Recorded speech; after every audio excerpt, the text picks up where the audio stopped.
Oh, 9. Number 9. 9. The end is 9. Sure. Number 9 is divine. It is. It is. Yeah. It is. 9 is divine. Hi, Judy. Hi. And we're Hello. Lovely to we see are you there. Love you. You're so amazing, Cool by as the way. well. What, Pardon? You have a heart of gold. yay, we are live on YouTube. I do. Eh? Yes, Yeah. yes, yes. No, Judith I love is it. wicked, isn't she? Yeah. Judy I love her. has Lovely. a heart of gold. Yeah, she's Yeah. an angel. Yeah, Yeah. Yeah. beautiful. And Yeah. she's so You- smart. She knows so much shit. It's awesome. Yeah. It's like I mean, the love she spreads love everywhere. Like Judy I love spreads love I just everywhere. love love. I do. I absolutely love love. Yeah. Yeah. Well, that's the ultimate need anyway. That's all we need, I know. really. I know. Yes. I know. So even water needs And love.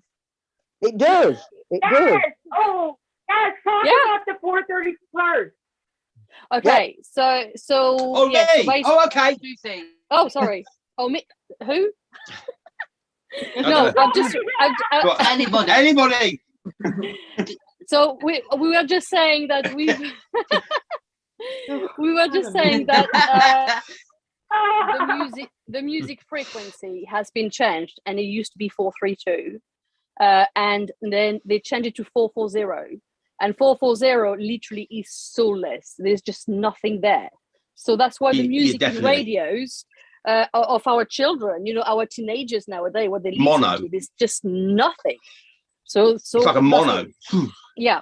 So they were trying this on water with just sound, and the water of the 432 was amazing. It was like sacred geometry, basically. Where 440, just nothing. So that's where we were. Wow. Wow. Yeah. Wow. Because how mad times have changed. It's because on the other shows we was talking about we used to record all of our after parties. So we've actually got an album out now. 2-hour dance album. But so we've actually turned into DJs. But like, what? So our times have just shout out. Who wanted to shout out? Who wanted to shout out? Yeah. You said you got to do a shout out for something. Shagana! No! Oh, yeah. Yeah. It's what DJs do. we don't play requests. We've moved on from that.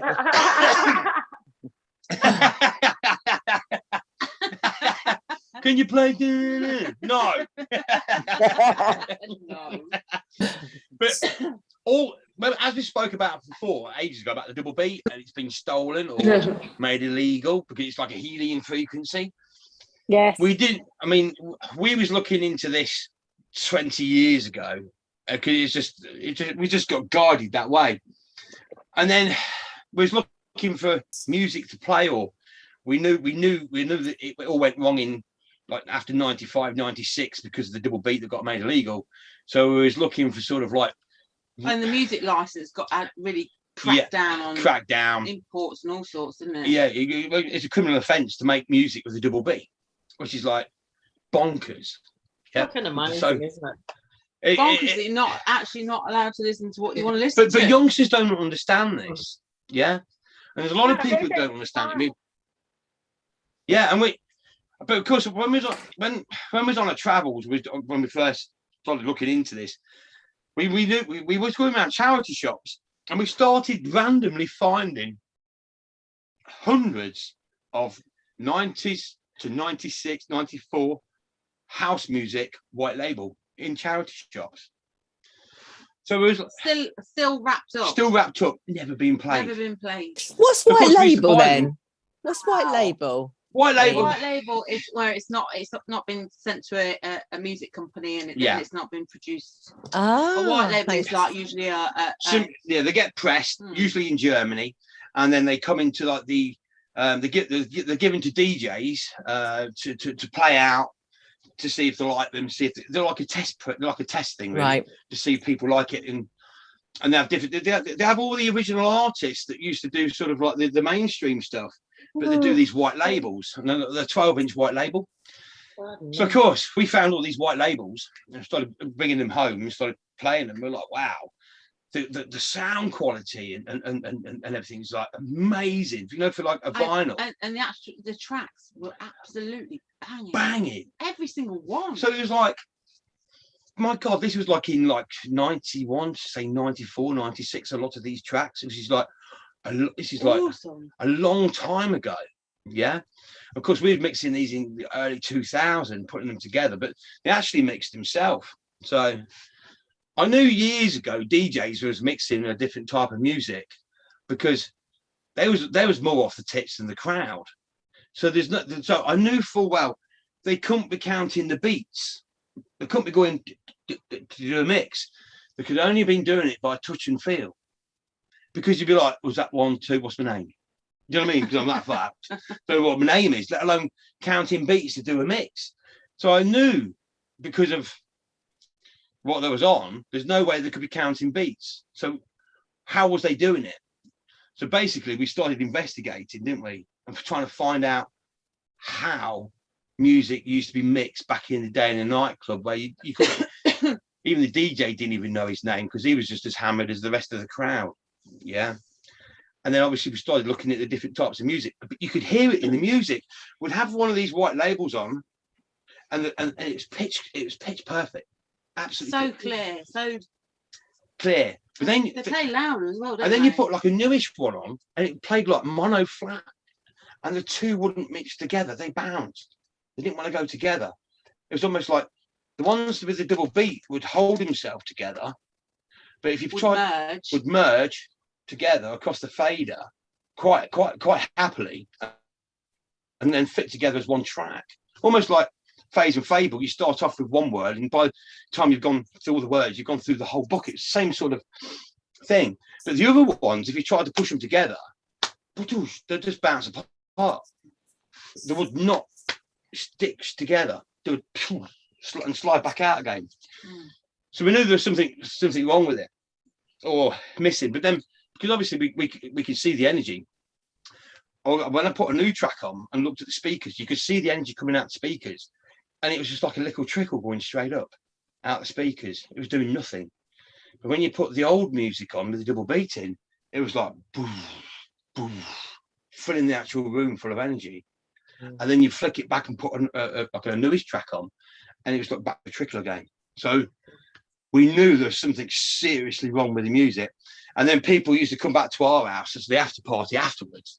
And they'd been like in the clubs and stuff. They'd all been off the tits and stuff. And they'd come around and say, I feel normal, Dad. I went, oh, experiment. So I went, experiment. So I used to sit in between the two speakers. And then I put one of these mixes on that we made. And within seconds, they didn't even know what the name was. Bang, brought them straight back up. So there's this connection. Then I put a normal track on and they go, I feel normal again. And then I put one of them back on, boof. So we knew we was on the money. And then we went to a hacienda, and it was the first hacienda since 1995. It was the revival after the government shut it down. It was all part of the double beat cut down. We went to the first ever revival, and it was brilliant. It was proper. It was amazing. It was an amazing night. They played all the old tracks, all night, and people was coming up to us going, "Oh my God, I've only had one like." And I felt absolutely. I said, yeah. I said, you know why? I said, it's because of the music they're playing. They was playing the old music, which interacted with whatever you had. So it interacted with it, and then obviously connects to the universe and everything else. So that's why. And they're like, oh my God. So it's not the case of these things don't work anymore. It's the case of it's the music that's stopping them working. Yeah. And that's when we was like, wow. Then obviously we spoke about the double beat before. We had music that we mixed and was experimenting with because obviously there was a big hole. So if you can imagine 1994, when it got banned and outlawed and illegal to make that type of music, there's a whole lot of music that's never happened. That natural evolving. That natural evolving. Stopped, isn't it? It got stopped. Yeah. So there's all this natural, all this music that should have naturally evolved has gone. Obviously, the people that was with it as well, tens of thousands of people, have gone as well. It was like, wow, can it be put back? Can that hole be filled? Are we in this shit because it didn't evolve in the right way? Because obviously it got banned. It's because people more healthy then. It obviously means a lot because the government cracked down on it so much. They went on it. Yeah, I mean, it's all on our website. We've got clips on the website. So, if you want to have a look on the website, go through there. It's all on our website. And all the clips are in there off the news as well. But the government made it look like that everybody that listened to this type of music was homeless people, travellers, blah, blah, and everybody else. Of course they do. So they went for this general, we're cracking down on this because of all this type of people that we don't want. Yeah, so doesn't that sound familiar? but the thing is, they could have cracked down on that individually if they wanted, but they went for the music. This was an excuse for the double beat, and it's still illegal now. So to make under license is a criminal offence to make music with a double beat, which is tribal music. You can go anywhere in the world, Africa or anywhere, you will hear within their music the double beat. Because it's part of who we are, ancestry, heritage.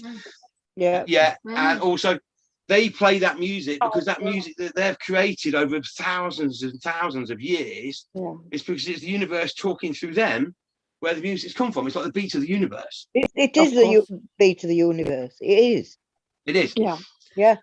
Yeah. And they crack down on it. Native drumming, it's amazing. Native drumming.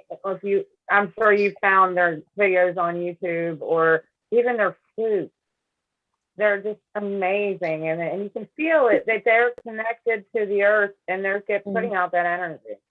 Yeah, but they did the same thing with the hippies as well. They gave them a very bad reputation. Making any group citizen of anybody.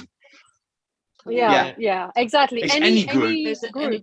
Any group that's any group, coal miners to source, basically. Yeah, exactly. And that was interesting. This is a bit in keeping with the vowel shift as well. Where they changed all the vowels so that we speak differently, we pronounce our words differently, we enunciate them differently. So it's actually trying to strip power, but also trying to get us to speak or project the negative. So if they can change the way we speak, they're hoping that we can speak their tongue and create their world for them through our words. So they take away our magic and put the spew and their spew, because that's all it is. They try to get us to speak their spew. So what's happening now is everybody can sense it. Like when you listen to anything with the 4-3-2 beat, you do. If you shut your eyes, you can feel a sensation through your waters. Like people say, I can feel it in my waters. I was listening. I listen to classic music a lot of the time because there's just no ads. There's no bullshit. There's no ego. There's no fucking riffraff shit. And the other day I was listening to something and it was violin based, and I swear I was levitating off the ground. Because when you're listening to something and you find yourself and your eyes close and you're in that vibration. And I think that's where, because when your eyes are closed, you're in wave form, and when your eyes are open, you're in where you can see solids, right? So when we close our eyes and get drifted off, I think that's when you're actually you're so, I don't know. I mean, there's lots of stuff in another dimension. Yep. Yeah, I think parts of us go, we join elementally everything around us through 4-3-2, and we become free, and our thoughts become free, and we become more loving, and we intuit things that are kinder and more spontaneous and more fluid. So thoughts are better. The way we speak is better. You can even sing better when you're on that mode. So what they're trying to do is take that away. But what's happening is we're all being drawn to it like a moth to a flame, and it's coming out, like it or not. You can push and push and push and push. The more you push, the more it pushes back. Do you know what I mean? This is what love is about. And it's like Jennifer was saying, don't touch that button. Right? And love is the pulse. Love is the best. It's the ultimate. It's the ultimate. And I think they're trying to obviously crush that, but they're just failing. Of course. They're failing miserably. I mean, miserably. We think a lot of DJs got crushed back in the day as well, because when they brought this law out, they weren't allowed to play the records that they want to play. Yeah, they had to play the records that was being given to them. So it was only then that DJs started making serious money. Because you had the ones because they were being paid to play. You had the ones that got bought out and sort of went onto the radio one way, and then you had the other ones that stayed on that side of it. Yeah, it was only then that it became a superstar DJ when they were literally making this gazillions of money. So you had some that went onto this side of it, because of this, and then you had the other ones. A lot went into the background. Went into the background and stepped back, because I really do think that they didn't want to portray what they knew, because we learned from scratch. We just got all the old style decks, belt driven. We went back to basics. We just went back to basics, back to the old records. And then I didn't do any mixing at all to that time. And I taught myself from that point of what it really was about back in the day, or the energy of how what it was about, because it was like learning from scratch, because I didn't do any mixing at all till then. So I just taught myself how they would have done it back in the day, without computers, without this, without that, without CDs, without all the digital stuff, blah blah blah. So we went back to and it was wicked. So then obviously I used to record everything, so then I could listen back to see what it sounded like. So I'd record or do mixes, do different things with the old records, and I'd stand back and listen to what was mixing and what would work and what I'm listening for within the frequency of the energy and the sound. And I'd learn from it and go, I did this, did that, did this. So we kept everything. We've kept all the tapes, we've kept all the CDs recorded, it's all on. We kept the whole lot. And who would have thought 20 years later, we've got the platforms to actually put it out there as an album. We didn't have that back in the day. We didn't have the platforms to do it. If you wanted to bring an album out, you had to go to a record producer, be ripped off, take the cuts, do as you're told. You're not allowed to do this. You're not allowed to mix this. We can't do this. We can't do that. But because of the platforms, does open the doors, to put them old mixes back out. And everything's always come to us, either bad or good or whatever. And I've got a container full of all of these vinyl that you can hear on them records. And is it the lost vinyl? Is it that lost vinyl? Is it that stepping stone? It was all in charity shops. All in charity shops. All of it.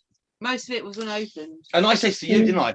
I said to you at the time, I says, right, on Wednesday, go round town to all the local shops. I says, and there'll be a mother load of 12-inch vinyl. I says, go on a Wednesday. And you went in town on a Wednesday. She went into one of the charity shops, and there must have been about, I don't know. There's that many boxes. I had to get my mate to come and pick me up. Yeah, boxes and boxes. Of the mother load on the Wednesday we spoke about was there. It was like, oh my God. And we bought them all back. And that's just some of them, what's on that album. And they're absolutely banging. All of them. But when you think, if you listen, Nigel's here. Oh, Nigel. What was that? Bang on cue, Nigel.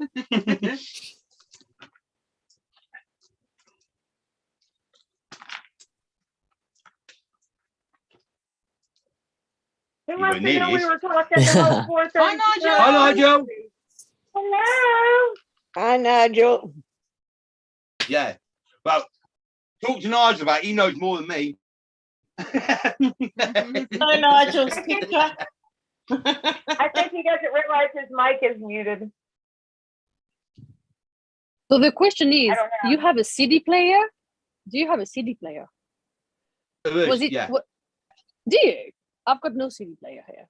Yeah, I have. I've got a few. Got old ones. Yeah. We've got tape really player. We've got tape player. I Nigel. That.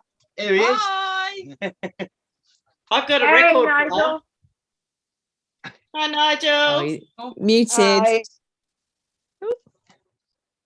Who's this? Then we lost the. Is that better? Hello. Yeah. Why are we losing Maureen? Hello. Oh, I was listening, but I was also Maureen. finishing a mix on a piece of music and. A Oh, music really? video. Yeah, yeah. My magnum opus. It's isn't this true about any artist? It's like the latest thing you've done is the best thing you've ever done. Yes. Of course. Yeah. Yeah. It's like yeah. I've just finished a complete reworking of a song that was on our last album, and I fell in love with the song all over again because the lyrics just now incorporate the whole feeling of the song. So to me, and I don't give a shit about anybody else, but to me, my greatest piece of work. So there you go. I'm going to put it out fairly soon. Yeah. Wicked. Cheers. And thank you for swapping that. Cheers. The 342. We couldn't believe the difference, could we? Yeah. 432. Well, I mean, it wasn't just. I mean, it wasn't just the 432. The 432 was added at the end.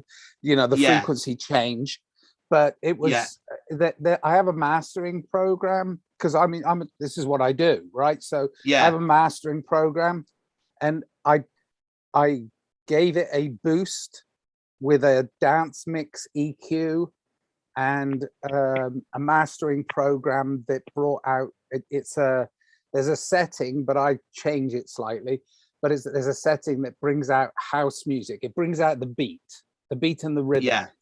So it just tightens up the beat and the rhythm, and it puts it at 432. So it heals and you dance. Amazing. What a better way. Yeah, it is, isn't it? Awesome. What I was saying, it only took me 2 hours to mix and 20 years to get out. Yeah. I think it's out at the right time. Yeah, I think I replied. I think I replied that again, an artist never completes a work. He just abandons it. She. They just abandon it at the right time. Yeah. But you can overwork art. Absolutely. You can overwork it and it goes wrong when you should have left it where it was. And Been there, done not that. broken, don't fix it. Yeah. Is it hard to let it go? Is it hard to say goodbye? I'm done with you. Just for now. I think I need. Well, because always like you want the next one now. on a personal level, we do need reassurance. That's why groups of people congregate with like minds. We need somebody's opinion, and if they say, "Oh yeah, I get it," then you go, "Okay, I got it, so they got it, so we're putting." You're like, it's good. My job is done. Yeah. Yeah. So some it's sort never of done, is it? Yeah. It's never done. Nope. I mean, what level? I know. You know, I mean, it's never done. Yeah. What level? Don't we all offer Infinity. contract Plus to one. each other. How do you say your name? Aditi? That depends in which country you're from. Well, I'm from England, but I live in America, and I can speak many languages. I can speak Canadian. So in England, it's New Zealand, Australian. I can speak all these languages. London. Amazing. That was a good one, Nigel. Yeah. So, come on then, Aditi. How would I say it? So Aditi. So I did get it right. Yes. Okay. Unless you're from London, then you're going to say Aditi. Aditi. Yeah.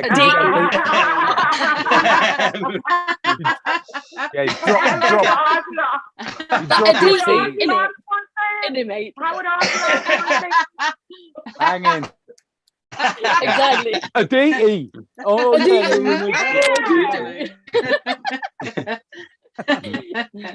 But I understand what you're saying with your creations, because I sing. I take vocal. I started singing with a vocal tutor, and I've never sung before in my whole life, literally.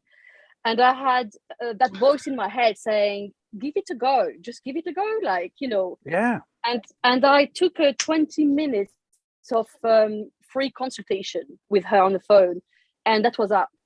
I sing every week with her now, and she wants me to create an album. And I'm like, oh, all right, okay. That was only like 4 months ago. And I see what you mean. I started writing my own songs. And every time I sing them. From the heart. From the heart, of course. Yeah. And something changes all the time. So every time I sing it, it's like, oh, that's good. Oh, that's good. And that's good. That's good. Okay, let's add everything together. And suddenly, like, it sounds amazing. Do you record? Do you record? Not yet. I'm completely I'm brand new to all this. Brand new.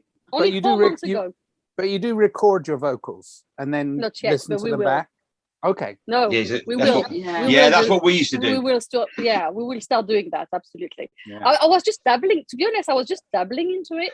And the universe was like, keep it, like, do it. And suddenly my throat chakra has blasted open, literally. I can relate to that. I've started having an interest in singing as well. And as you give over to it, suddenly this other voice comes in and you're like, whoa, who the hell was that? Or channeling somebody. Is sometimes I'll be singing and I actually can't hear my voice. I can't hear my voice. I need to type it on my phone and then play it back. Because some reason, sometimes in my ear, and I have no problem hearing, but sometimes when I guess when pitches or a pitch is the same, or it cancels something out or whatever, but I have to play it back and then I hear it and I think, wow. Yeah, so I can relate. Yeah. Amazing. I'm not a musician, or I wasn't trained as a musician. I just hear songs in my head and I write them and I sing them. But, I was a musical child. I mean, at the age of 2, I was playing the linoleum. What's that? What's that? What is that? I was thinking, where is that lino? I remember being at school and I did recorder lessons, and I got given a ruler because I was too destructive. Yeah, my voice was trained. They put newspapers down for it.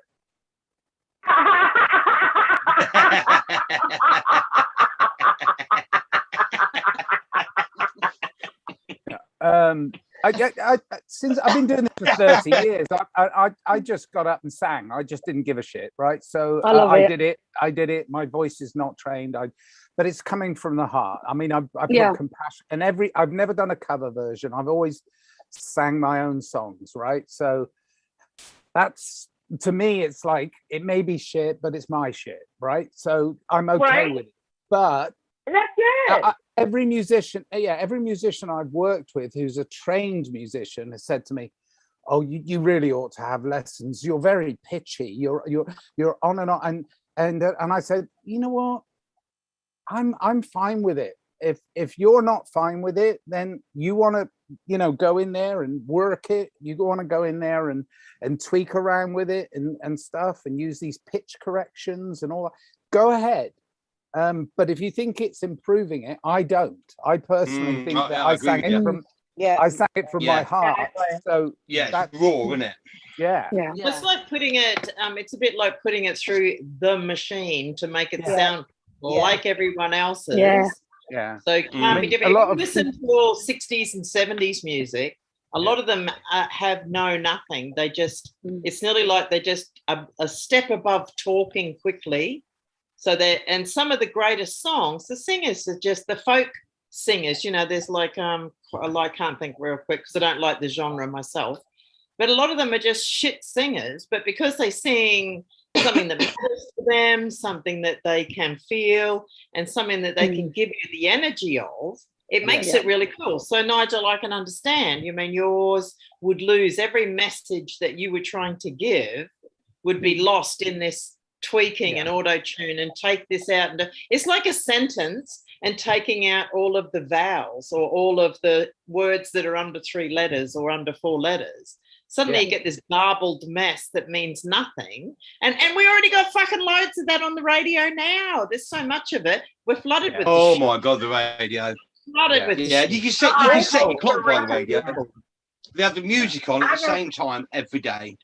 Yeah. Same song. Same song. Same time. Every day. And you can actually set your clock by it. Yeah. And boom, boom, boom, boom. Yeah. I just can't stand radio. I just cannot stand it. It's a load of bollocks. Our Oh. local radio, you listen to it and somebody's won 16,000 and they're like, oh, wow. But that's just an actress that comes on the show. Yeah. And because you can tell, and you go, oh, you've won 16,000, it'd be in your bank today. I think fuckers like it's just it's a load of rubbish. They haven't. They haven't won 16,000.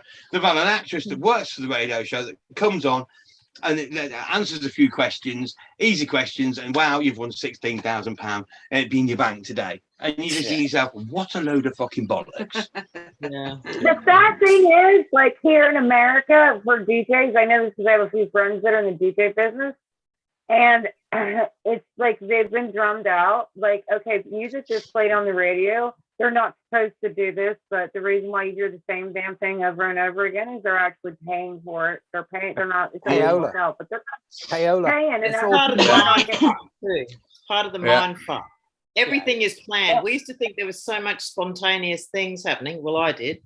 I know there's like bullshit happening as well, right? But you think there's that spontaneity in there as well. But they screwed the fucking life out of everything: music, television, movies, everything that's got anything to do with us, the divine. They fucked with it every single thing, every fucking time. All under license. Yeah. I used to say to people, you tell me one thing that involves enjoying yourself that doesn't come under a license, and they're like, right. Well, the other thing is, I can't think of anything. Okay, exactly. Everything's controlled by license. I agree, but I many years ago, I started messing with words because I was I've got a thing pop up. Remind me later. Oh dear, I've gone away. No, I'll come back. Come on. Oh dear. Am I still there? Yeah, you're still there. Yeah. We can see you and hear you. Yeah, because I can't see me at all. He says, "Where am I? Where am I?" Yeah, I'm gone. I'm going off. I'm lost. Like, where's Oh dear. My computer's acting up. Okay, let's close everything down that I'm not using. There you go. That's what it was. Other things were opening and going boop boop. But yeah, messing with words. I as a writer, I've always messed with words, and license is a good one, but the other one is the contract. Because every time we got close to being a little popular as a band, we were offered a contract. And I said, well, no, I want to expand. I don't want to contract. They didn't understand that I understood that giving you my art. And I'm not prepared to. So contract, is the opposite of what you want to do. You want to expand. I said, I want to reach a wider audience. If you can give me the opportunity to reach a wider audience, then we don't need a contract, because I'm not contracting my ideas. I like what it. bothers me is I remember back in the day, we'd listen to music on the radio and we recorded that stuff because we liked it. Now we can't, I have the hardest time. It's copyright. Everything is copyright, and I love to play my music. So it's like, I got to make sure I'm not going to get a copyright strike and make sure they're like, I write everything out. Like, I don't own the rights to this, only the fun. It's like, wow, because I don't really think most of those artists are pissed off about it, because they're like, yeah, these are my fans. And I know they want money, obviously. I give them that. But the whole thing is bollocks, okay? I mean, we enjoy it and we're sharing your love and the words that you put out there. Why y'all pissed at this and saying copyright? What am I doing about copyright? I am not trying to make money off your song. Yeah. Okay. I'm playing it because I'm bringing people together and it's fun. I mean, what the hell? Yeah, but that's two vibrations. One is love and sharing, and the other one is profit, and the two don't go together, right? Yeah, never. No, they're not made to go together. I mean, you can make you know, see, I loved when I was a kid listening to John Peel Underneath the Bedclothes and listening to all this new music that was like, oh my God, this is blowing my mind, right? And I loved that. So I used to record it because I had a cassette player. So John Peel would come on and I'd record it, and then I'd go back and I'd go tape to tape. And I'd go, okay, I really like this one, so I'll put it, and I'd make a mixtape. Well, now I've still got mine. They're in the loft. So that was part of my musical background, right? Was understanding other people's music and enjoying it and making mixtapes. Now, auto suggest if I with this big tech taking over everything, Spotify will give you a playlist. You know, you'll put in music you like and maybe listen to it. I don't do Spotify anymore because I've never seen a penny from them. So, but the point being is, it's not about the money. To me, it's like this idea that they can that they auto suggest. Now, I put in the weird stuff I like and I'm listening to it, and then they'll auto suggest a playlist. I'll look at the playlist, 40 songs, maybe one that I would like. All the rest are ones that they've decided. Yeah, they're all the ones are the ones that they've decided. Listen to. Yeah, they've decided. Yeah, some spider has decided, some algorithm has decided, oh, they're the ones we've got to push because they're the ones that make us money. So again, it's back to payola, it's back to profit. I keep getting emails. The T's and C's of Spotify are just as criminal and bad as Facebook. Have you? That's that like iHeartRadio as well. You look in it, and it's basically everything bar you can fuck me up the arse whenever you want. Basically, it's so invasive and so that I won't have any bar of it. I don't want it. I listen to my own music. I'll make my own choices. Yeah, I just want to interject that I don't do anal. Yeah, neither do I. And that's why. Yeah. I think I use I use it because everybody finds it a little unappealing.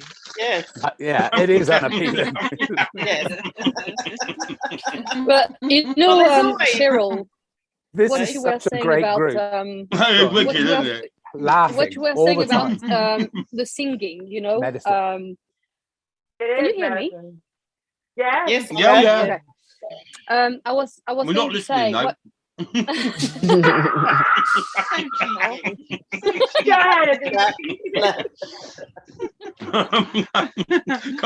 on. A DT say, fuck off. No, sorry.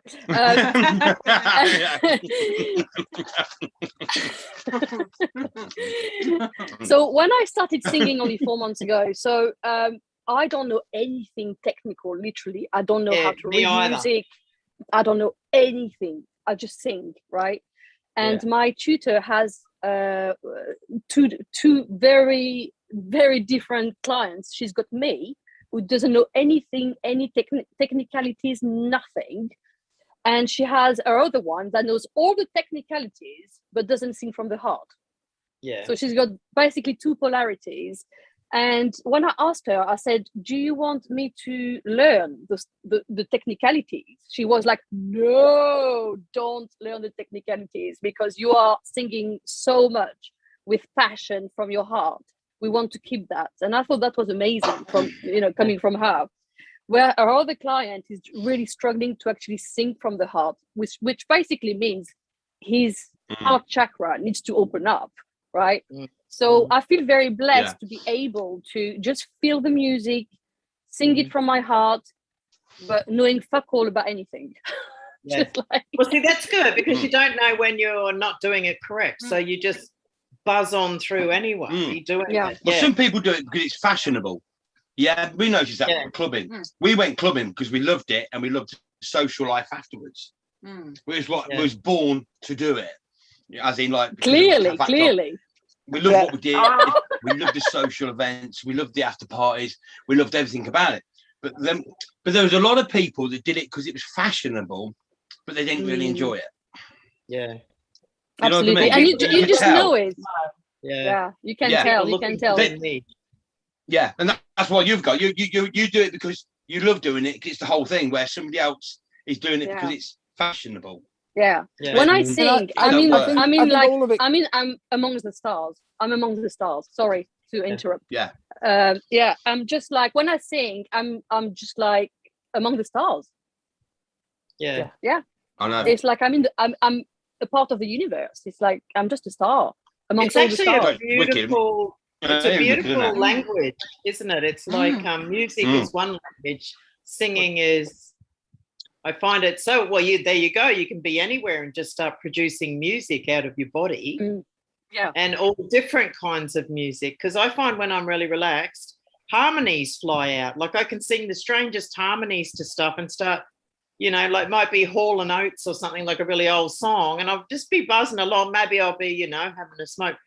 And next thing this stuff comes out, and I'm like, what the fuck was that? Julie's going, where do you live? I love it.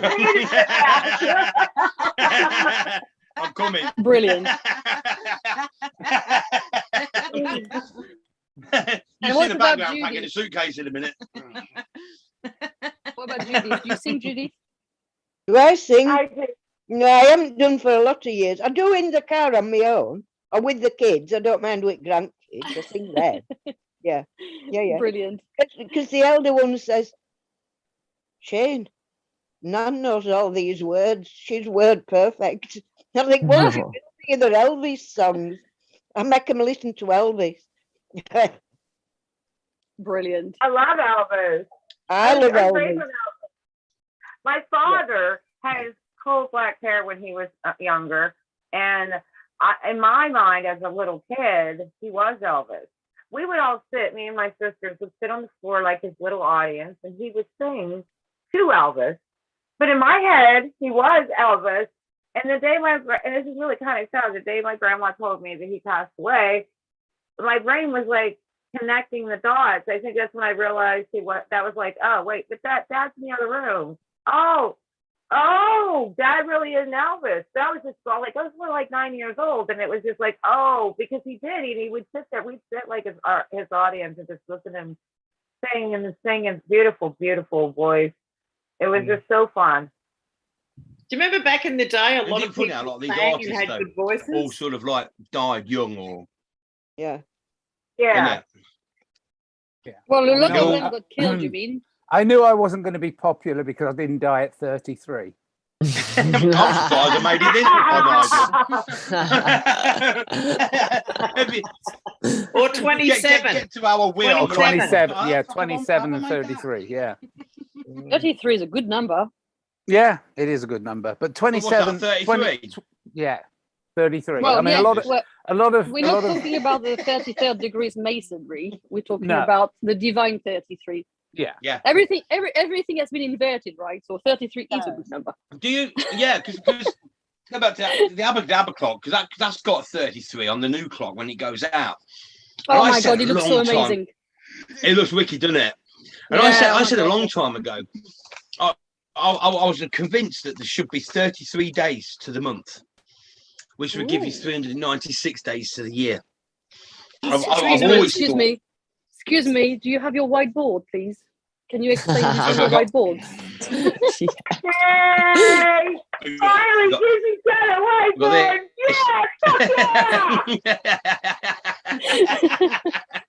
Yeah! Sorry, go on. She bought me she said, have you used your because other people live in their boats around us, and this goes through their boat windows like absolutely. Who would have given him that? He's like a little boy. Yeah. I could hear. There's a boat across there, and I was shining it to the windows. All you could hear was, "Who's got a fucking laser?" They know you well enough, and they're like, I'm out the way. I'm going to get a whiteboard. I'll put it behind us, and we can look like the unveiling. Well, that's exactly what I was thinking. You need a whiteboard behind you. Yeah. I can glue it on, and then I'm going to have the unveiling behind here, can't we? Yeah. Miss Ford. Yeah, no, it has to be done. It has to be done. Yeah. So you're 33. 33. Oh, the 33, yeah. Yeah, sorry. Yeah, I always said that there should be 33 days a month. We should give you 396 days per year. And because it fits. I mean, how can you have 1 month with 31 in it, another one with 28 in it, another, and it comes to like 365 and a quarter, but the full circle is 360. So that don't make sense. And then was talking to Cheryl last week, which is like well mad. We were sitting here last week, and we were looking out the window at the moon, quite high up in the sky here. And then Cheryl went, "Oh, I'm up early, and the moon's still out." And I'm like, "How can the moon still be out if we're in Australia looking at the moon quite high up in the sky?" And she lives in Australia. And I was talking to somebody. I was talking to somebody today about it, and he's like, "Well, maybe because it's the angle." I went, I get that, but it says, but the thing is, but we're the opposite sides of the planet. Yeah, and I said to him, the sun's a lot further away, and we have day and night. I've seen the moon in the daytime. Yeah, we are. Yeah, because the sun's so far away, we still have day and night. The moon's a lot closer. But really, we shouldn't. So England it should be shadowed quicker. Shouldn't be able to see the. Yeah. If the sun's further away, or we have day and night, and the moon's not so far away, then you should have a shadow. Yeah. Everything is a lie, so we. Do you think it's all an illusion? I think it's all an illusion. Oh God, yeah. Exactly. Yeah. So I mean, this real. We were sitting here once. We was I don't know if we spoke about it last time, and we were sitting here, and we remember when we sit at the old place when we're going on travel, so we can hear parallel lines opening and closing. They're like a bump, and you can feel this bump. It's like a parallel opening or parallel closing. It's like a bump, and when we're doing certain things, it's bang on cue to what we're talking about, what we're saying. There's this bump. So we're like, is it the neighbours? Is it a noise or whatever? So we came down to the boat at the time, didn't we? Yeah. And we thought, well, let's take the party to the boat and let's go on a journey in the boat because there's nobody around us. There's no neighbours. There's no neighbours. We've got 6 points of connection with the land because we're on dry dock, so we're just literally hanging in the air. So there's no noise that can come from anywhere.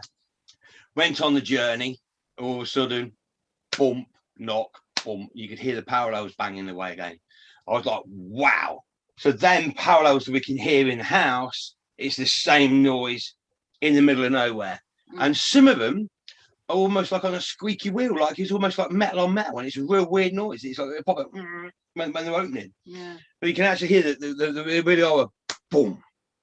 Like an echo, like somebody slammed a door really hard, boom, isn't it? And you can hear them opening and closing. But we also let's test cool. Imagine if you could wear a GoPro while you did that. Oh my God! Yeah, brilliant. We have. Imagine what it would have been like. And all of the stuff that was real. We have tried filming stuff, and we have tried taking photos before. Yeah. And it doesn't come out. Doesn't come through. You know, like when you take a photo of a sunset, it doesn't actually show it to its fullest potential. Yeah, or if you try to take a photo of a wave, how big a wave is, it never comes out. Well, it's only two-dimensional on a picture where it's like we talked about the spectrum of light and sound. We just don't, there's so much of it. So when you guys go on your travel, we can feel the energy through it. Maybe what we should do is the photos we have taken, maybe we should put like a gallery on the website of the photos we've actually brought back, but you can't see exactly what we can see. Just see if anyone can feel anything through it. Energetically, Them portholes were open when we're taking them photos. So all the portholes open within the photo, but you can't see it. Shall we try that? Yeah. Oh yeah, absolutely. Try that. Yeah. Yeah, definitely. Yeah. Because we could make a note of what was going on at the time when we took the photo, but you couldn't see it. Yeah. And then I can clear my phone out then. You can clear a phone out then.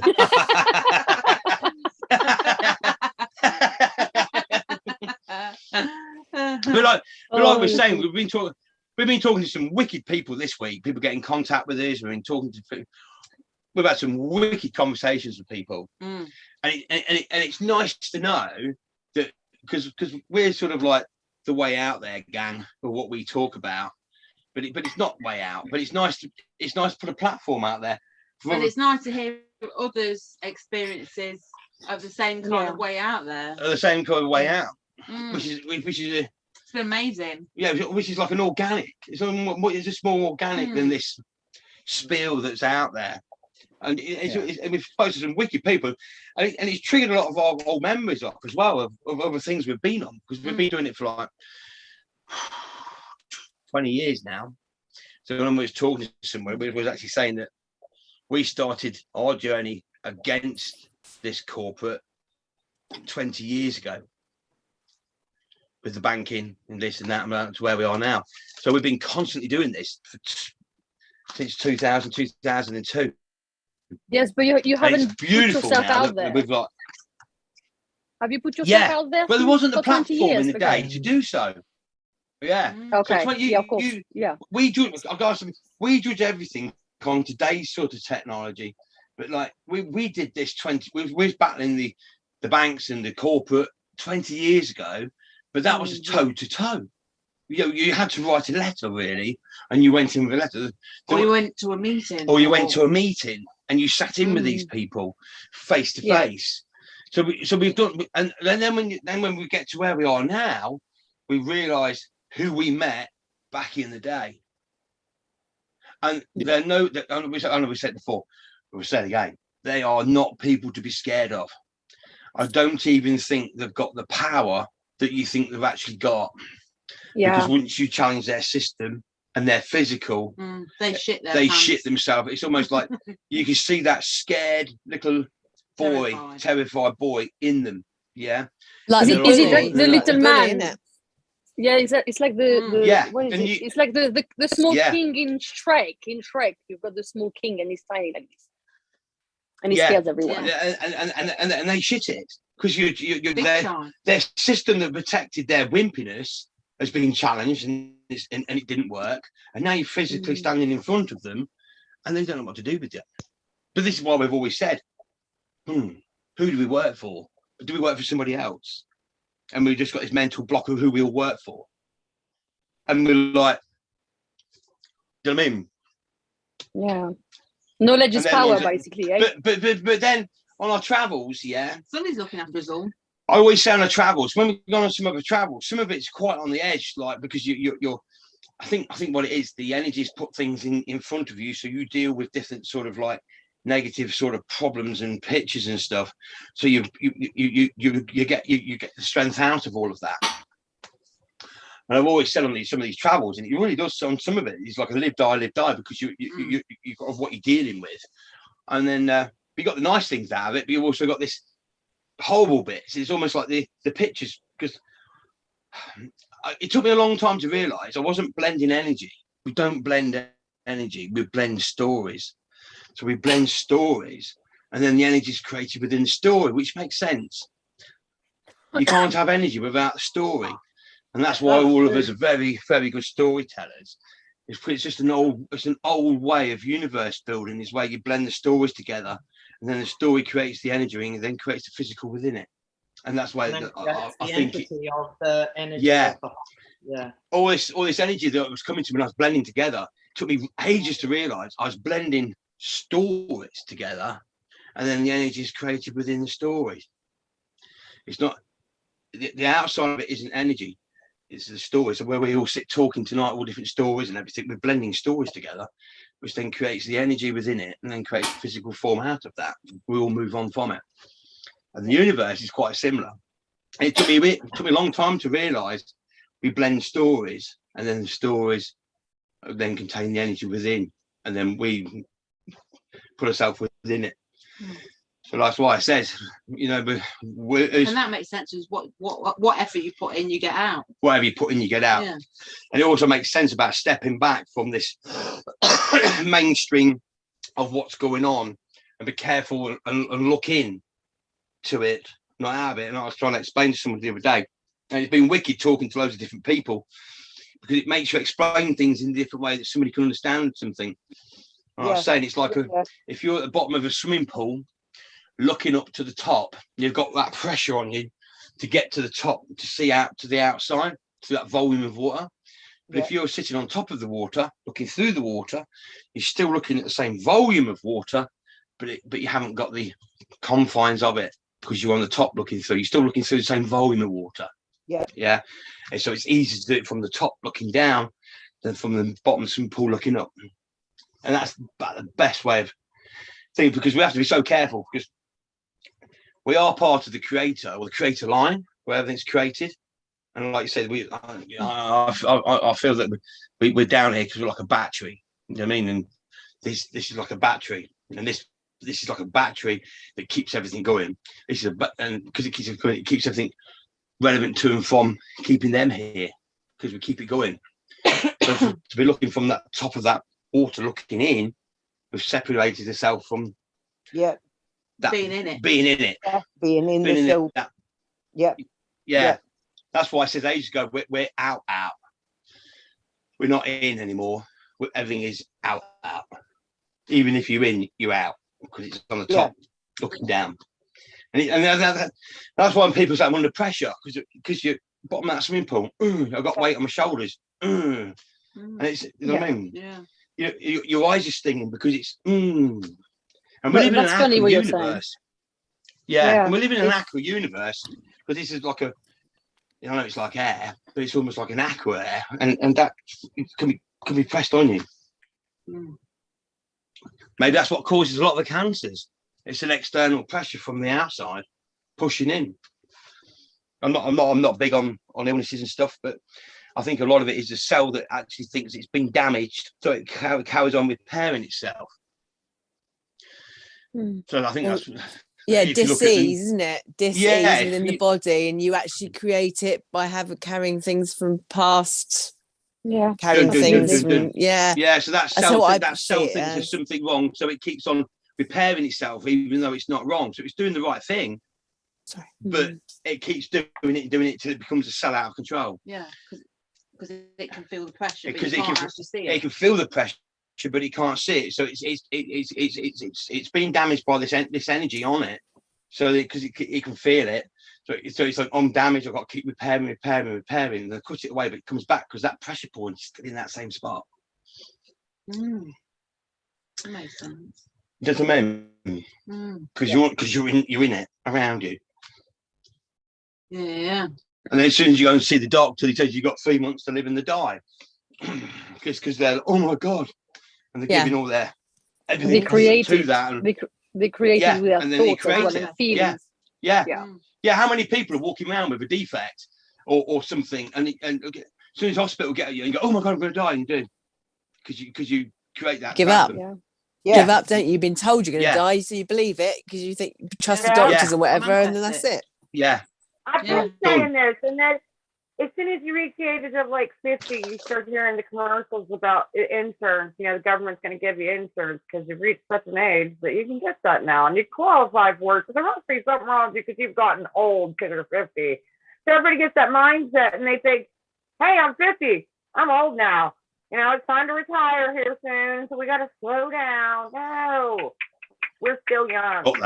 It's all your mindset. Absolutely, definitely. The mad thing about it is, everything we've done, we've tested. We used to call them victims, but it was just our mates. And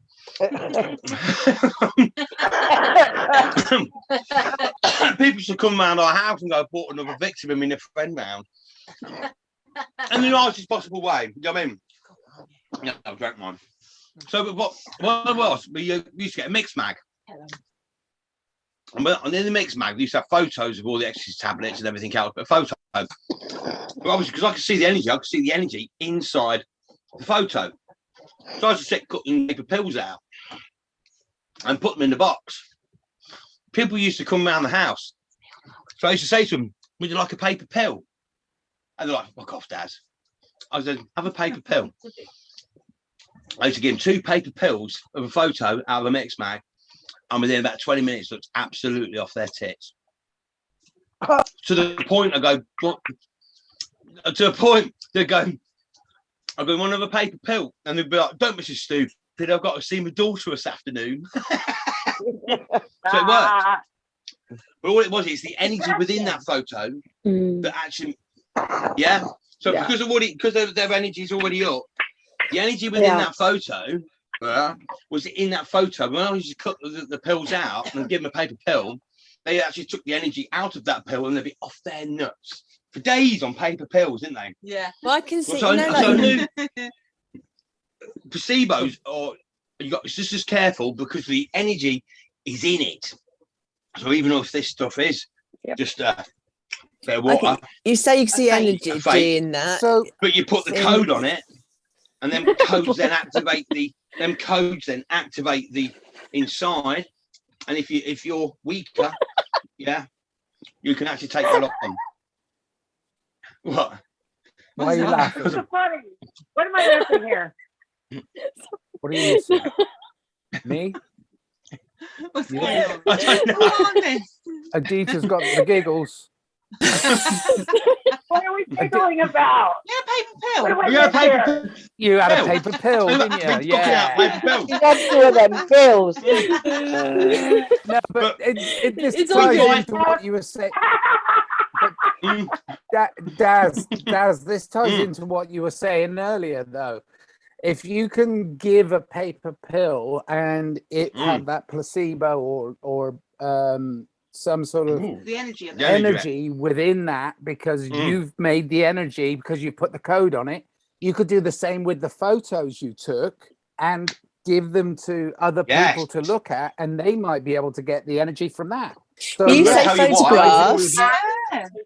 You say photographs. I can look at old photographs. If I'm tuned in right, I can see the energy field round a photograph. So I mean, if you could then do that, and it would be interesting to have a look and see what you can pick up. Yeah.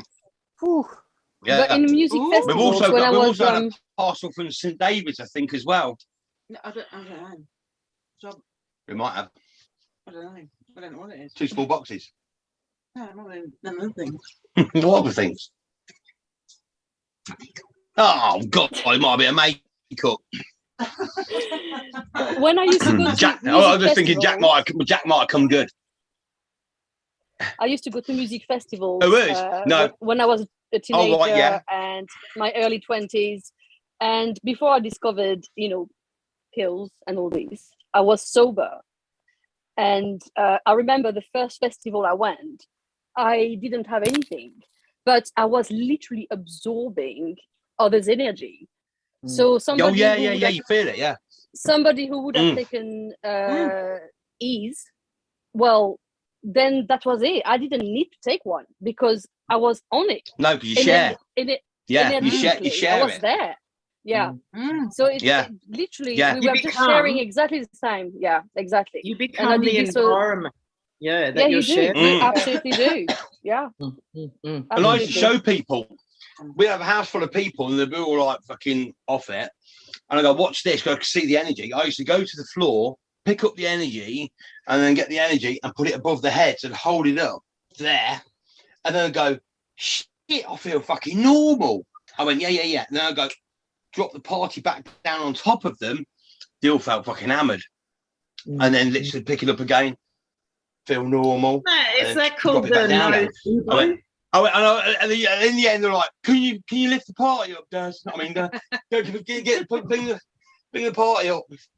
But what I was trying to show them was that what you've taken isn't a physical fucked it; it's an energy fucked it. It's 2 separate things. It connects you to the energy that's around you. Yeah, it's already there. Yeah. And this field here blends with this field. Yeah, and you can lift that field up and push it out of the way, and then feel normal, like they've just woken up in the morning because I could hold that field up above them, and then drop it back down over them. You're like a magician when you do that, because what you're doing is you are collectively helping people achieve a mindset. Collectively, no less. That's even more bizarre and cool when everybody can do it together. But they are creating their own world. You can't change anything for anyone, right? We know this as a fact. Everything starts with the thought first. So what you do, you're like a maestro. You're like this magician. So you marry person with not so much event, you marry person with sensation or person with sensory, whatever it is that they want. It's an energy fucked it, not physical fucked it. That's why you can do that. That's why you can do it and feel normal. Because it's the energy of the person, not but physical. you help them create that.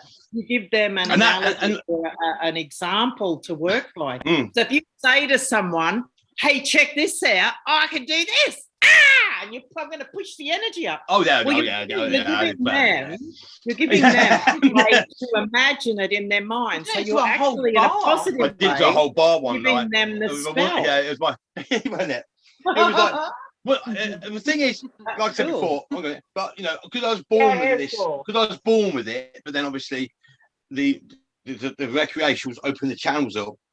Yeah. So a case of I was learning the nuts and bolts of how things work, not just because it works. You know, like understanding how something works and the nuts and bolts of it. Yeah. It's like if you're driving a car, if you understand how a gearbox and engine works, you can drive the car a lot quicker because you've got the picture in your head of what your feet and hands are doing. Yeah. Yeah. Okay. So if you want to learn to drive a car, anybody out there, learn how the engine and gearbox work first of all, and build the picture in your head of how it works. And then these hands and feet and the brain connect to the engine so you can drive it better, so it's smoother when you drive it, because you're understanding how the physics work within the engine. It's the same thing. You're giving examples and analogies. See, I've always found, I do this myself naturally.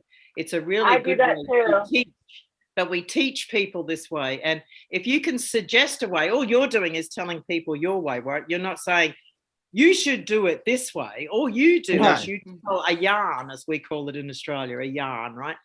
But what it does is it gives people already one way to understand how it's done. And then you're like me in this regard as well, where you encourage them to find their way to think about it. You're just presenting the way you do, so that then they're like, everybody's different. So it's a confine. It's like that. It should be like that. But it gives them some idea, because not everybody is game enough to have such outlandish and outrageous thoughts and speak about them or act upon them. But when people like us and everybody get away with it do this, then people get this like not an okay, but they feel more comfortable in expressing or allowing or getting over the mind fuck of, well, you're the worst person in the world and everything you think or do is so dumb and stupid and you're never going to have a good thought or whatever. Do you know what I mean? Because that's what's pushed upon everybody. That's why everybody goes quiet. You're stupid. You're stupid. When it comes to being, comes to being creative or comes to being spontaneously themselves, people are they're scared to let that out because it gets slapped around by media or people. It's like learning a trade. Yeah. It's like all of us have had to learn a trade because, you know, like I'm in the building game, in the plumbing game, so I've gone from a basic sort of system when I was at a certain age to what it is now. It's a whole different ball game to it is now. It's advanced so much to this new technical sort of plumbing, you know, everything. You sit there with your iPhone and your whole house comes on and you can set to your temperature from anywhere in the world. It's ridiculous, really. But the thing is that back in the day, it was just a radiator on a wall. Yeah. So obviously with a generation that have gone from this basic sort of like Victorian idea of what something is to where we are now, where you've got the mechanical and you've also got the electrical coming together to work as one, which is a whole new, and then that links into the cyber and the computer and everything else. So you're taking the mechanical system, like say you're heating on your house, you could be anywhere in the world and turn the heating off. Or switch it or on, or your hot water off or on. So if we're teaching if it's like now what we've learned from the basics, it's quite Victorian to where we are now in that short period of time. We're teaching the youngsters at the top of our game because we've gone through the mistakes, we've learned it all, and we've also understand all the old stuff as well, how we got there. Yeah. So if we were teaching, if we're passing that knowledge on, they're starting off at the top. Where we started off down there somewhere, and they've had to learn it. We heard when we were young. So they're starting off with the best information to go forward. Yeah. Does what I mean? But they don't take it on. I've had apprentices or I've worked with apprentices, and they're just it's a waste of time, isn't it? But back in when we started doing this, when all the energy started coming to us, and we started investigating the music side of it, didn't know why at the time, but now we do. Yeah, and everything else. Once I learned the nuts and bolts of how something works, we went. I think I spoke about this story before, but I was talking to a guy last night, and about the bucket letter, and I said, well, maybe I should do a little where the bucket letter exactly comes from and its whole DNA of how it evolved. So we had Abracadabra at the time when that was like a download. Bearing in mind, Abracadabra as a time clock is like I unpicked that from the word Abracadabra to get that time clock. So out of that word came that clock. Yeah. So that's bonkers on its own. But then because we was working with the energies, and the energies were working with us, and the guy that we used to go and see every week, he was a big, massive guy, huge. And if he's listening out there, whatever, hi, hope your family's fine. And anyway, we used to go around there. It used to be there. You never know. We used to go around every Friday, see him every Friday. And one day he turned around and he goes, "I want to apologise because my wife can't talk. She lost her voice 2 years ago, and she just don't want to think that she's being rude, not talking when you come round or whatever." I said, "That's fine." So I said, "Well, what happened?" Anyway, she don't know. It's just, she'd been to, her voice went overnight, and she can make a noise laughing, but she couldn't make a noise talking. Her allowance had shrunk to the point where she'd been to Holly Street and everywhere else, and they didn't know what it was. So what they did say to her is, you're going to have to learn to re-talk again like a baby, because all your allowance has shrunk to the point where basically there was back to normal, really, as in no language. Wow. So anyway, I says to him, and he's a big guy, you know what I mean? I was like, it's lovely. And I says, look, this is when I've just learned how things work and about the energies and really going forward with it. I said, do you mind if I come around next Saturday and try and remove some of the negative energy that's around her to see if it will help her? I said, it's something that sort of like I sort of understand quite well now. And he went, I believe in all of that. He said, yeah, come on next Saturday. I was like, fucking hell, like shit. Pressure's on, wasn't it? So at that particular time, I said, I'll come around on Saturday, because on Friday night we can get some mushrooms, get the energies up so I can see what's going on. And it's 1 o'clock on a Friday night, and I pulled her energy to me, so she's like standing in front of me, but in energy form, and then converted all her energy, took all the negative away, and then changed it. And then we changed her path pre-puberty to a different path, so it didn't go down that one. And then we went round on the Saturday 10 o'clock. We knocked on the door, and her husband come to the door, and he went, "You're too late." I goes, "What do you mean too late?" She says, "She started talking last night." So we was like, "What?" Well, we were like, "That's amazing." I said, "It weren't 1 o'clock in the morning Friday night, was it?" And he went, "How the fuck did you know that?" And we was like, boom, fuck. We was like, fuck. Like, oh my. And she was at a party and she stood up. She was standing up. She wasn't even at home. What, she was out with the girls uptown drinking, and she just started talking at 1 just o'clock. Like that. So of course we was like, that's amazing. So we was like that. We was like, whoa. Next thing you know, all the family gets invited round. His mum and dad, her mum and dad, all thanking us, and we was like, it all got a bit. We was like, we've got to get out of here, because this is a wow moment. Yeah, but it's like we've got to get out. So we got out. Anyway, as I said, see you next week for obvious reasons. So I said, see you next week, but I said, just keep an eye out if any plants die in the house over the next week. He's like, plants die? I went, yeah. Because I knew plants were involved somewhere along the line, but obviously when that happened, I was like, if any plants die, let me know. He's like, okay. So we went around the week after. It might have been 2 weeks actually. Anyway, we went round and I went, everything okay? And he went, yeah. She goes, yeah, but she sounds different. I said, how do you mean it sounds different? She said, she sounds like when she was 14 because we set it pre-puberty, her voice. And so her voice had gone back to that 14-year-old pre-puberty timeline. I said, any plants die? He went, yeah. He said, one plant died in the living room. It was the plant in the corner. So I looked at it and this plant had just died. He said, we've had it years and it's just died. I said, oh, well, I said, where did it come from? He says, her stepdaughter, obviously his daughter, her stepdaughter, bought it for a Mother's Day present a few years ago. And of course, and then obviously when I reversed the energy, the plant died. And then because the plant died, she got a voice back. I was like, oh my God. That's when I realized that plants can take on an energy. So if somebody gives you a plant with the wrong intention, that plant is a living thing and wants to survive. So it takes that intention on. So you water it and look after it. It becomes part of it, like a spell. And I knew that because plants were coming to me within your house, and I was like, ooh, I could feel them on me. I knew there's something about it. So I was like, wow. So anyway, obviously what happened was because she was a stepmom and she was like shouting at her, telling her off, because she was probably about, I don't know, 14, 15. So obviously when she bought this Mother's Day present, she obviously like wishing that she'd lose her voice and wouldn't shout at her anymore. And that plant took it on, and then she lost her voice. And that's when I realised that these unintentional spells can be put on through plants, through intentions. So anyway, when we got back to thinking, I used that format, and all these plants in your house all of a sudden died. But not just that, I all of a sudden started remembering who'd bought me what plant.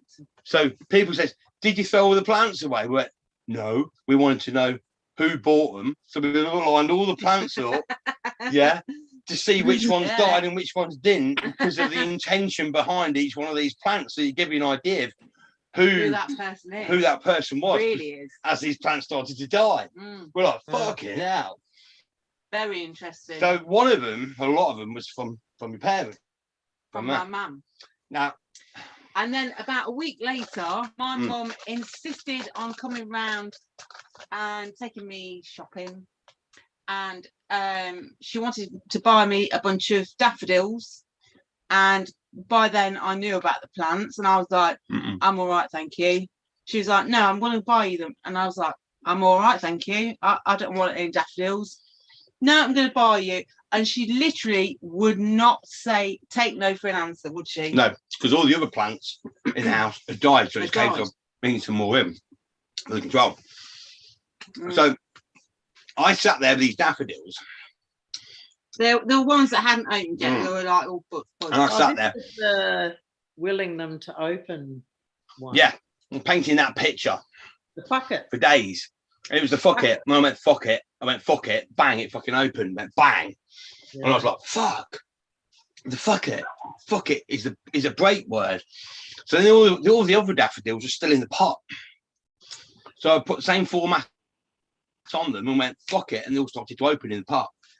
It was like, wow. And we said at the time, we could really fuck the Chelsea flower show up with this one, because all the flowers could have opening before the fucking day gets there. We could have some real good fun with that. But that was but it was the fuck it. So the fuck it was, you've been painting this picture to this other life force, and when you went fuck it, you broke this bond you had, bang, and then that other life force was just left with that perfect day why I should open. So it opened.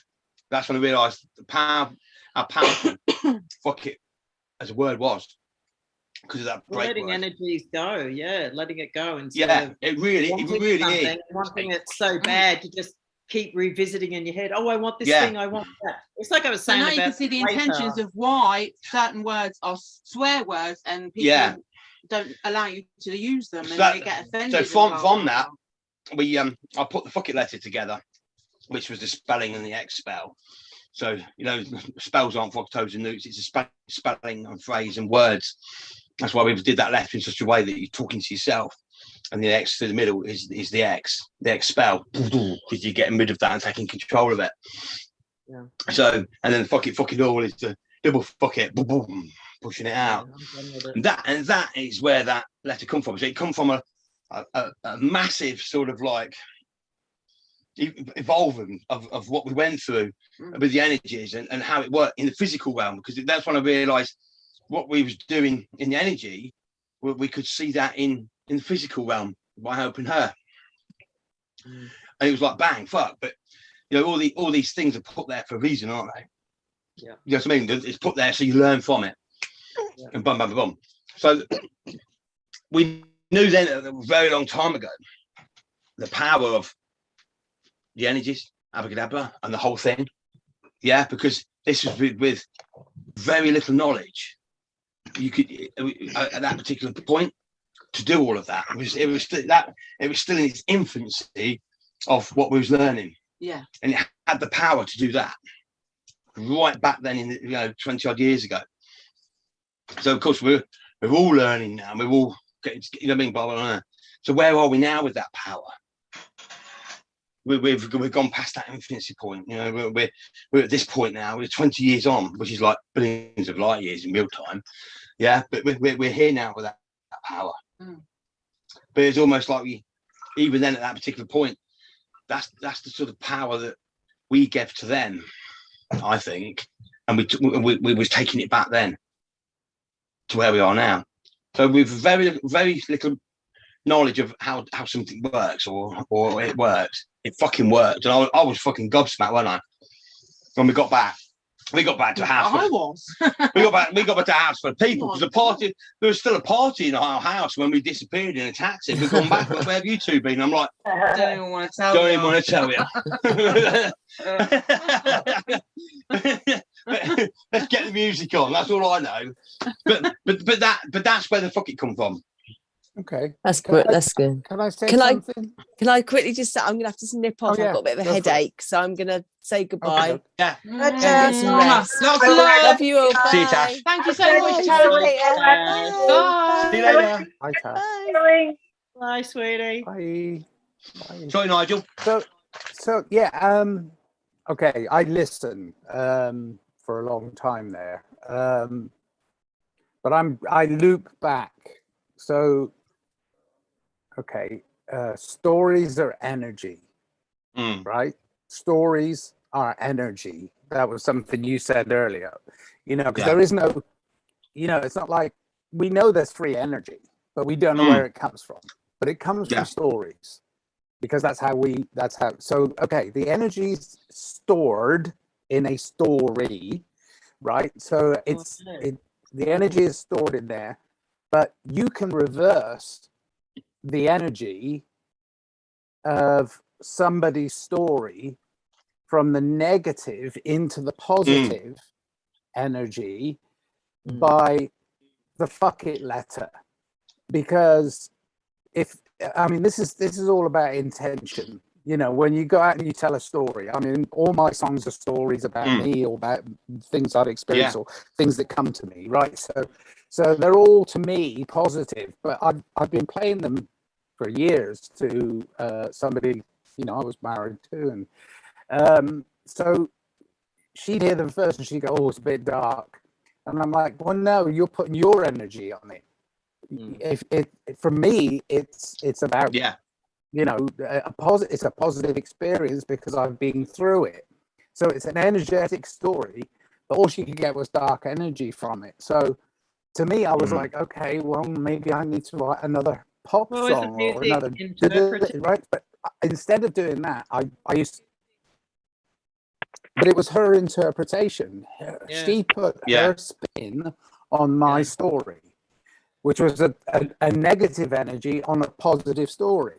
So trying to dull you down. Once I've done the fuck it letter, which I did many years ago with you guys, I did the fuck it letter. It's in a box in the corner. I haven't opened it up.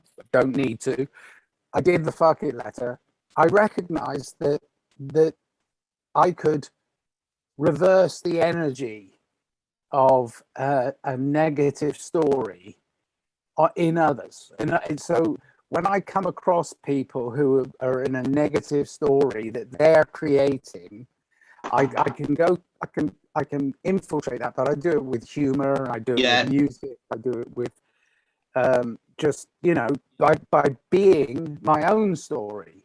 And it's all about that intention. It starts, you create your own story. It's about creativity. So if you can keep that energy positive, then when you come across negative, it just either gets out of the way or you reverse it. Yeah, you do. You know, you reverse that energy. So I'm starting to recognize now that that's just an influence. You know, that's all stories influence people. You know, we watch a movie, we read a book, we listen to a song. It's a story. So it influences us. So if my positive story can have a positive influence on the computer up on others, then it's bring the energy up. Isn't it, you know, the more positive and the more energy, but specific you are yourself, the more powerful and potent the amazing how powerful we are. Yeah, hell yeah. Every single thing you ever do is a thought first, then it's a chemical reaction, then creates the emotional and the physical and whatever.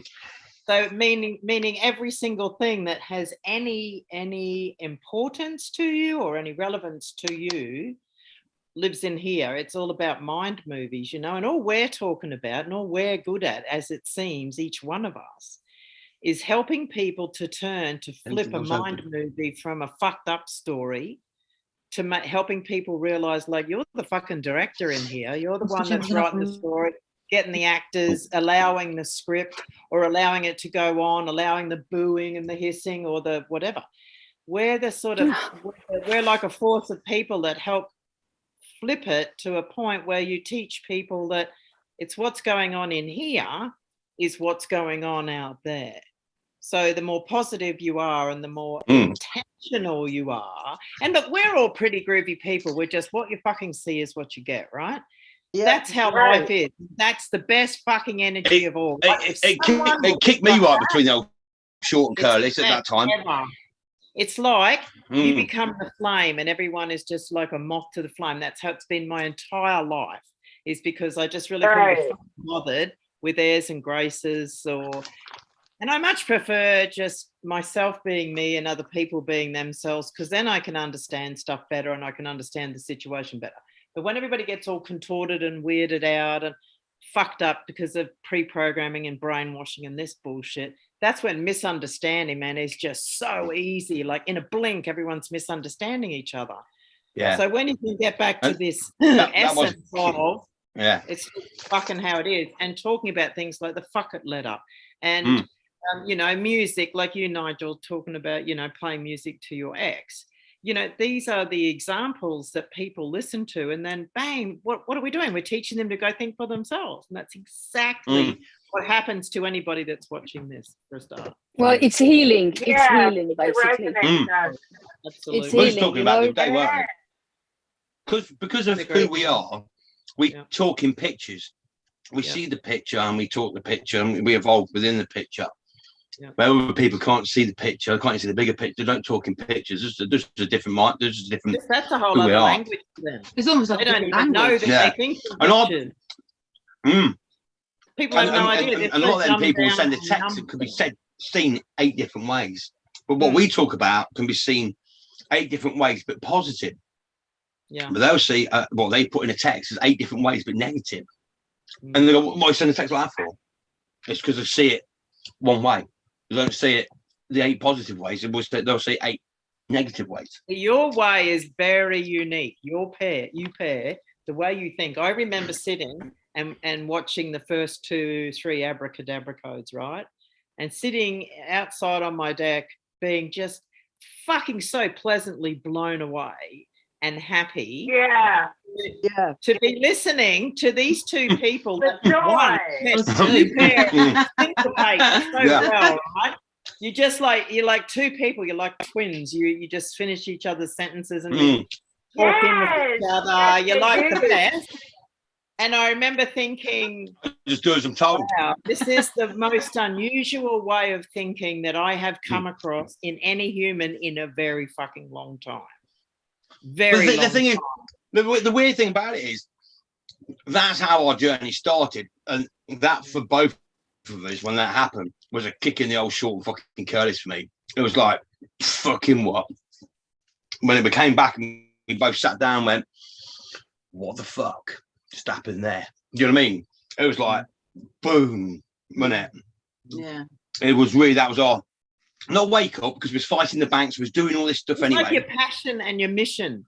You started to understand that was your passion and your mission. Right in the old short and Curtis, it was like, boom, it was like, what the fuck happened there? And that was like, and then the mad thing about it is, bearing in mind we lived in a big city, he then become a bus driver randomly, and every time you stood at the bus stop, he was always there to pick her up and take her into town, free. I love universe like that. I love serendipitous timing. Yeah, and the one guy that happened. And that bus journey, there was a bus literally every 10 minutes. Every 10 minutes, it could have been anybody in the whole of a big city, and it was him every morning. You went to work, yeah. It's like, what the fuck? Yeah, but that's mind blowing. Law of attraction, right? Yeah, you attract to you that which you are, being yourself. Well, every time, but you attract the serendipitous moments because one, they're folly, they're fun, they make you laugh. They go, what happens when the bus pulls up and you see him? Right, immediately, it's this really cool fucking energy that you just have because you're talking with the universe for that little moment. So as he sort of sees you in the bus, he's having his little universal moment. These I find are the essence to life, is the most beautiful little moments like that. And if you can communicate with your universe, higher self, whoever, and be in the now when that happens, is just the juiciest. And I didn't even try to use that because that's your name. But they really are the sweetest moments, and they really bring out the best in you because you're seeing the best that you're creating in the universe, right? It's a beautiful thing. Yeah, beautiful I understand where you're coming from, Cheryl. Yeah. It's just, isn't it wonderful? You get addicted. It's also, I tell you what, another time that this happens is when you're doing service to others, or when you're doing something without any want or need, or even a thought that you want something for it, like you give something away, or you help someone, or you donate, or you whatever. Yeah. But when you're being of service to others, that I was only thinking about this the other day.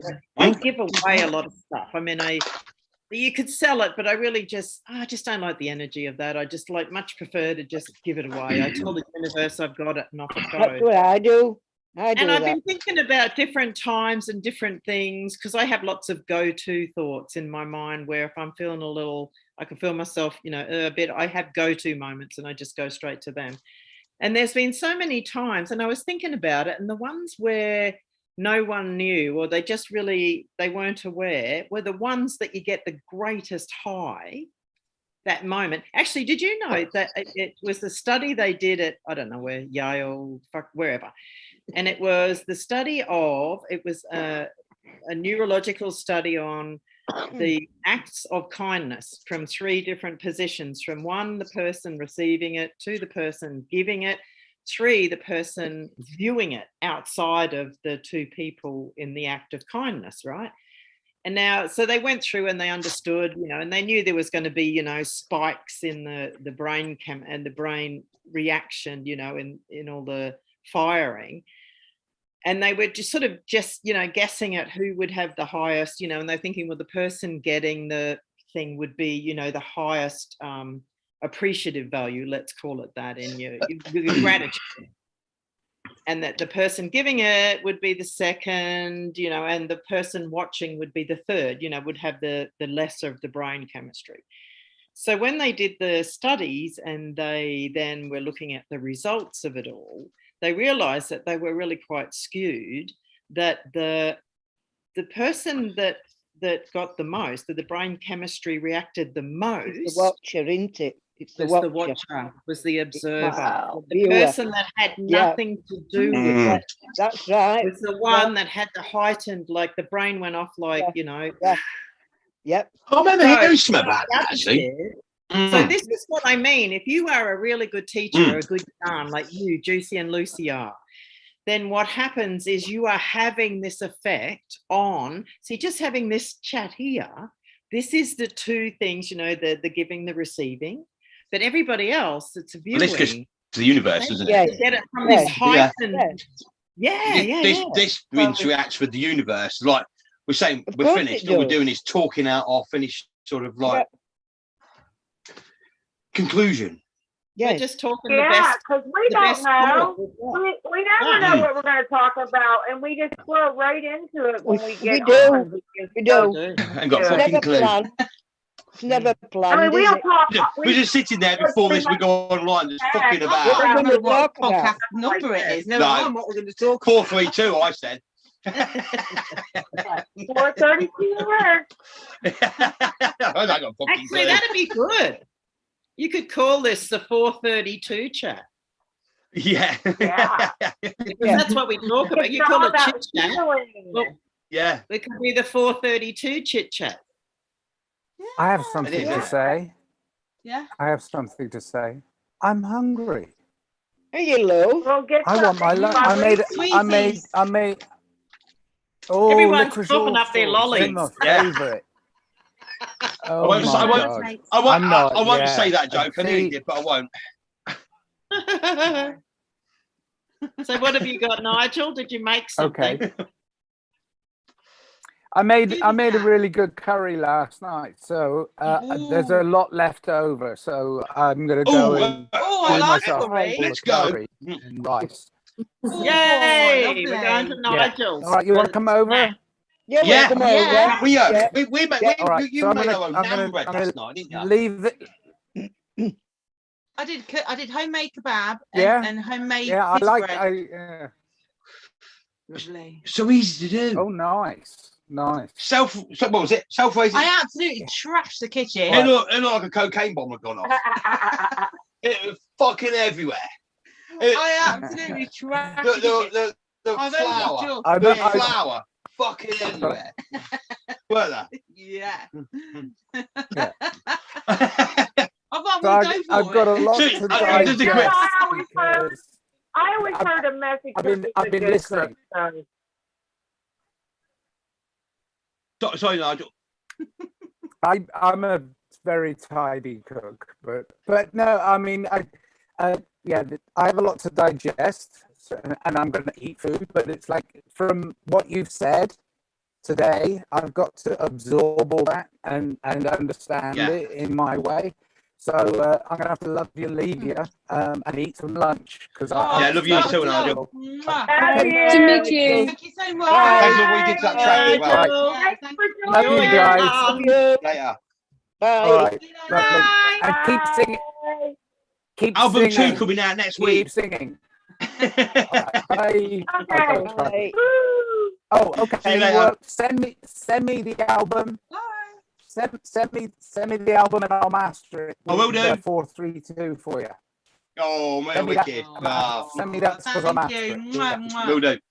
It's easy. It's easy. Right. I tried it. No worries. Oh no. I got to try and find a way to leave it. See you later. It's not easy. Yeah. Cheers. I've got leave. There you go. I'm going to hit the leave button. Bye. Have a good one. Bye. Ciao, ciao. I can eat curry now. And then there were 6. Oh, I love curries. I do. Yeah, number 6. It's good because the screen's getting bigger. I'm going to see everybody again. Everyone's bigger. I can see.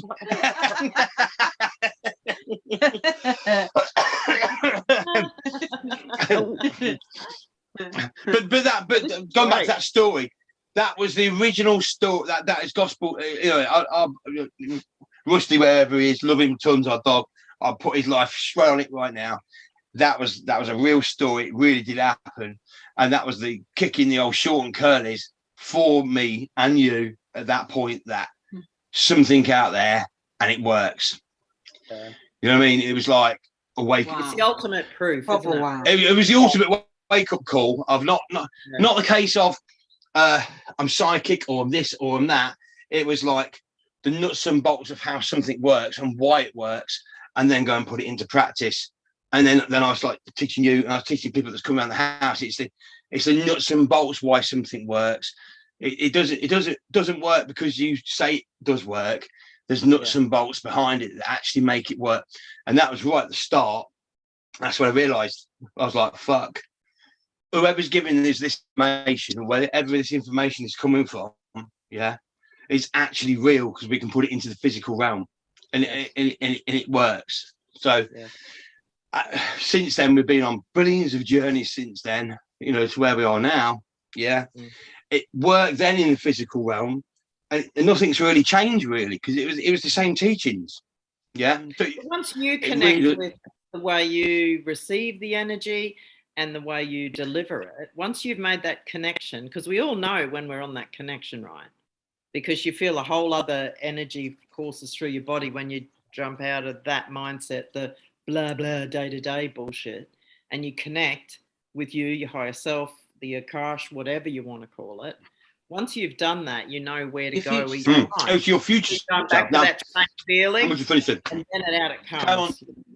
Talking, shall we? Exactly. That's it. I think that's why a lot of people.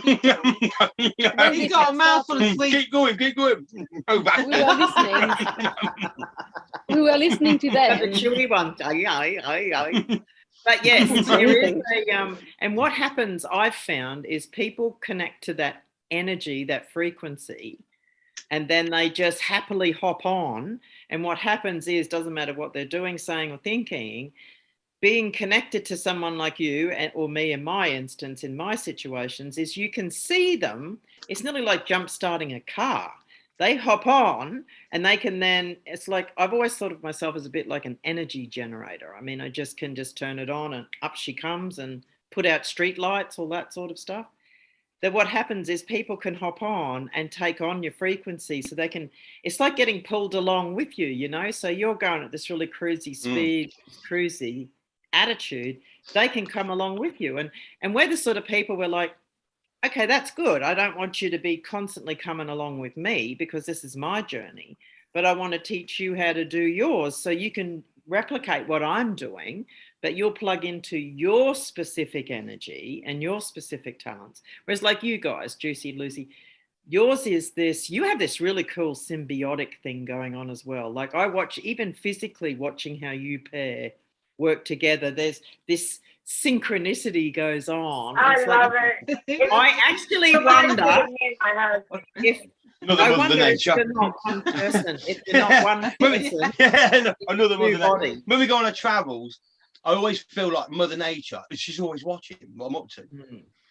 And we felt her outside the window as this energy force, and she's, when we're on these like horrible sort of like storylines that we're on, she's always standing outside watching all the fucking idiotic sort of energies carrying on doing what they're doing, even though I'm telling them why they shouldn't. And even though why their permutations has been removed, they still carry on doing it. And she's almost like she's standing outside watching these idiotic energies, learning. Like I said before, she's learning that no matter what you do with these energies, she's got to let go. She's got to let. She's got to let. It's that nurturing, and she's got to let go, and she's got to arm herself. So it's almost like military Earth, Mother Earth. She's got to realise that she's got to deal with situations where she didn't really want to deal with them before, because she's always been nurturing. So that nurturing is like permutations of giving and nurturing. I was trying to help. And I think a lot of this is like this pressure cooker, where she's realizing that there's certain energies that cannot be nurtured, and she's got to let them go. This is exactly, you are speaking exactly what I'm doing right now in having to, and in a cycle in my thoughts now, you know, current to the people in my life now. Because of certain things, ailments. A lot. We've been talking to a lot of people this week, and they've all said exactly the same thing. Yep. That having to, where I'm feeling like I need to be combative again, and I don't want to be combative. It's not my.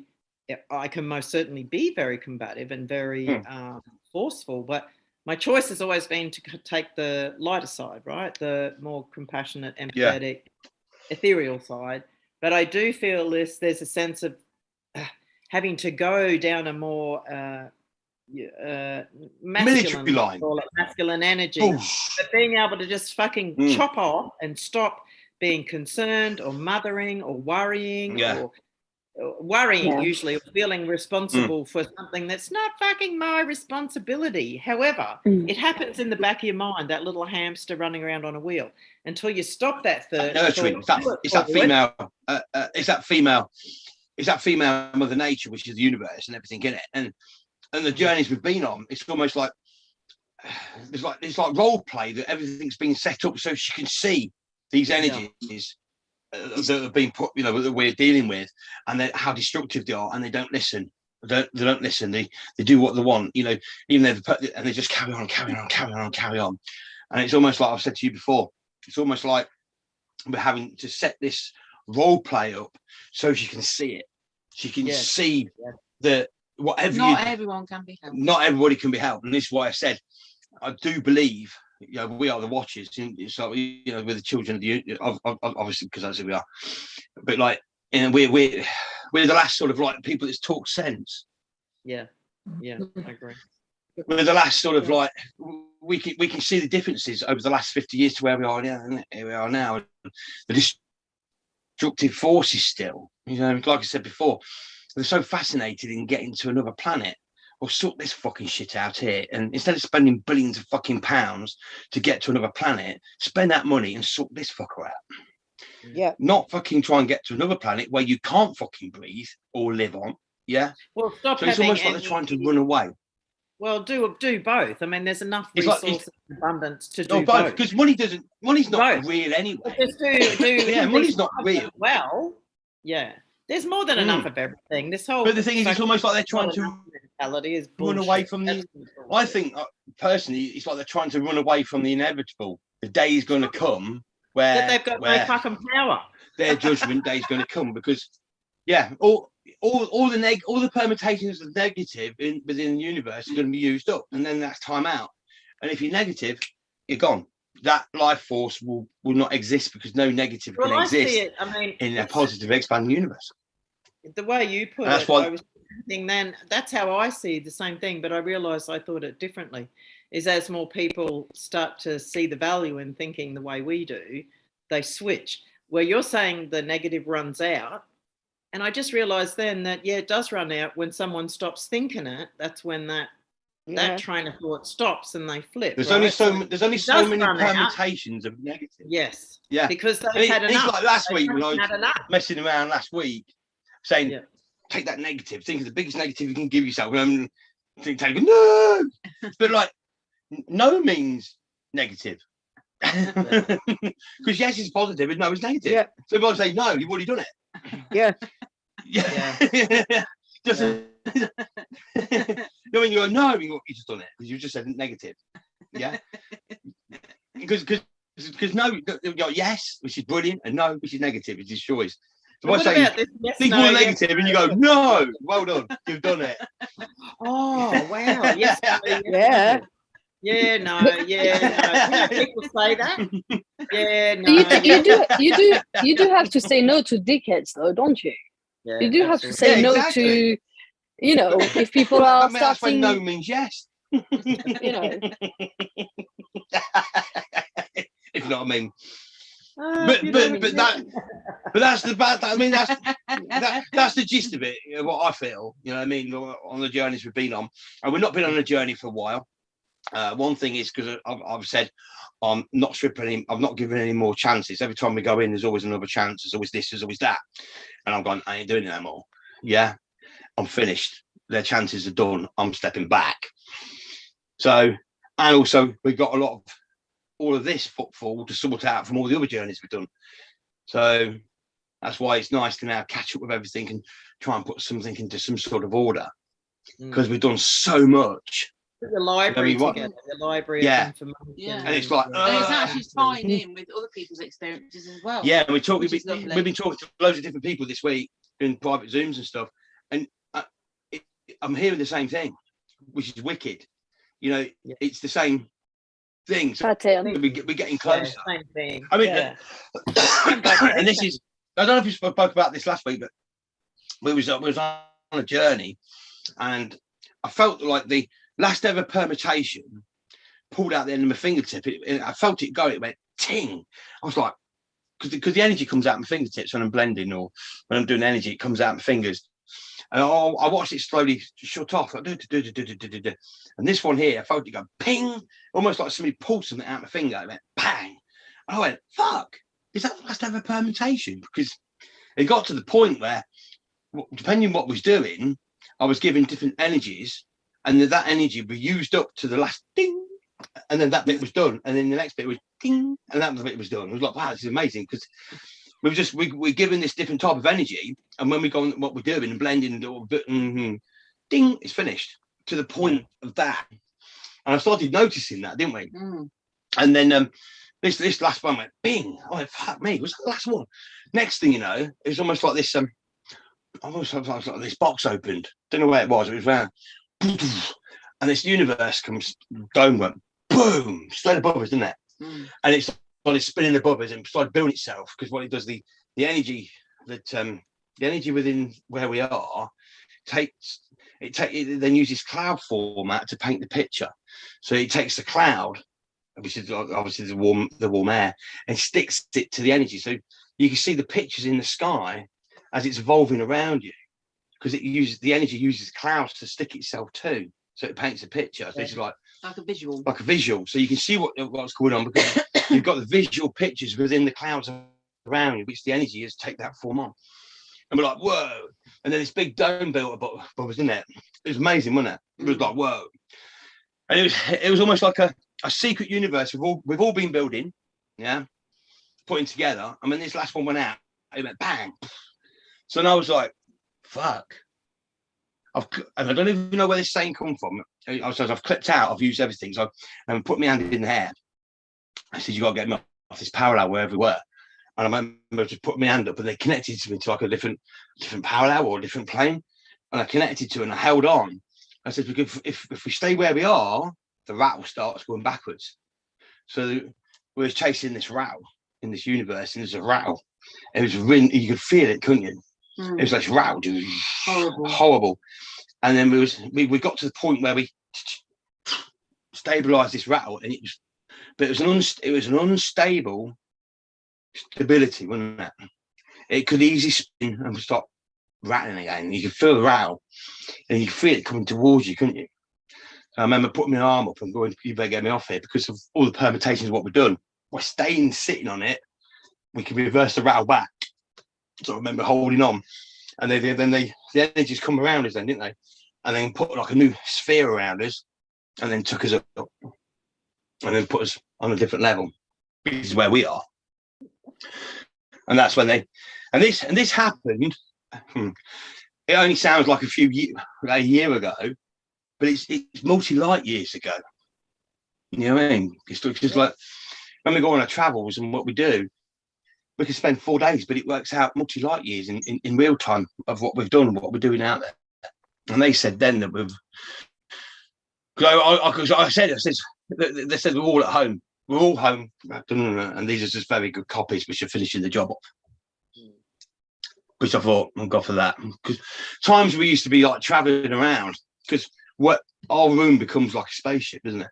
And we're like, woohoo, we're off. Hear the parallels go boom, boom, boom, like the brakes coming off, and we're off. And if you was with us, you'd be like, why is the room moving? Where's the seatbelts? And I'll go, I don't fucking know.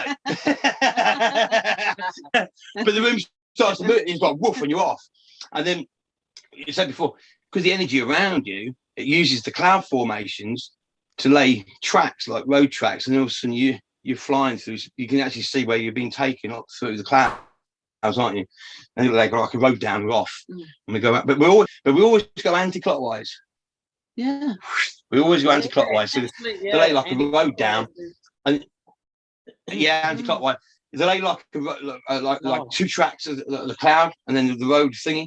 Then it's sort of like the energy all opens up, and then it connects to where we are, and then we start being pulled into the sky, and you're using the cloud formation around you to know that where you're going, and you're off, and it pulls you up. But they always pull us anti-clockwise that way. Yeah, I was just wondering on that sort of pitch. I wonder if clocks were changed as well, right? We things go clockwise. We could have a clock that went anti-clockwise. We'd have to just change the numbers. I wonder if they fucked with that as well. They did. They changed vowels. Yeah. I read that or learned that, but yes, they did.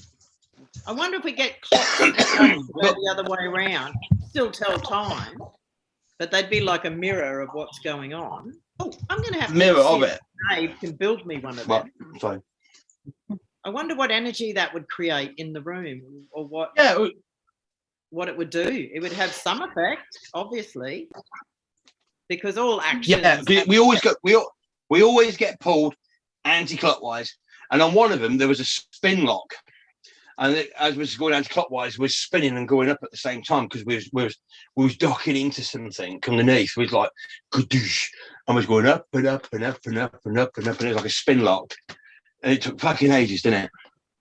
Remember the spin lock? But it took us a long time to get the spin lock right when we came down. And then we got this spin lock was to redock with where we come from. There's like this spin lock, and we're spinning like this all the way around and going back up to lock in. Almost like a docking, almost like you're docking a ship, but using a housing estate. It's fucked up. Whatever you have. You know what I mean? It's fucked up. You know what I mean? It's like, but I think personally that this is inside a starship. This is all inside a ship, and then it projects to the outside of the ship. Badoosh. And I think it's inside a ship to keep all the loony boonies safe so they can't escape. That's why they're so fascinated in getting in space so they can escape the inevitable, because they got the loony boonies. You know what I mean? Because they are loony boonies. No matter how you look at it, the loony boons, and we find them quite funny because we've been doing this for so long, as in the physical bit, but we've all been doing this forever, because you got to remember how old we really are. We're as old as the first ever bit of light ever. This physical form is as old as that. And once you realise how old we really are, you know, and like I say to people, we're travellers through space, and like, but we live in fucking space, so we have to be travellers through it. Can't say, well, no, we're not. I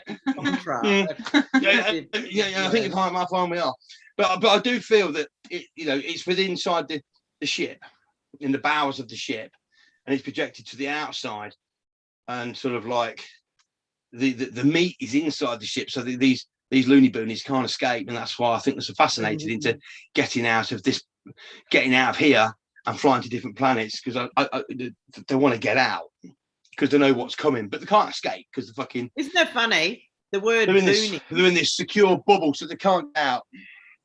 You call them loony boonies, right? Loony boonies. Here in Australia, if you say in the boonies, you mean out in the middle of nowhere, like out in the mulga, out in the middle. Same in America. That's funny though, isn't it? Isn't that weird?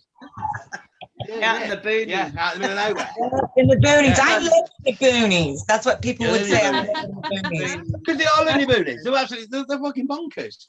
So there they go. They're sort of bonkers and out there. They're out. Isn't it? But this is gospel truth, yeah. You go back 2 years. Somebody wants to buy a new sofa. They'll be looking online for the cheapest price. They'll be looking at this, and they'll be looking at the green footprint. They'll be spending all this time on choosing a sofa and to invest in a new sofa. Yeah. Then the loony boonies come along and go, "You need this," and then they go, "Well, I'm a loony boonies. Well, I'll have it." No investigation. Yeah. But they spent probably 6 months on buying a new sofa. Yeah. But something physical, yeah, but we've been taught to trust authority. It's fucking mind-blowing. School indoctrinated you for one thing and one thing only. If it was just for that, it would be that you respect authority, meaning anyone who pulls an authoritative figure, like good internal posture, what people listen to, because they're just, their brain goes, oh, well, that's the person I should listen to.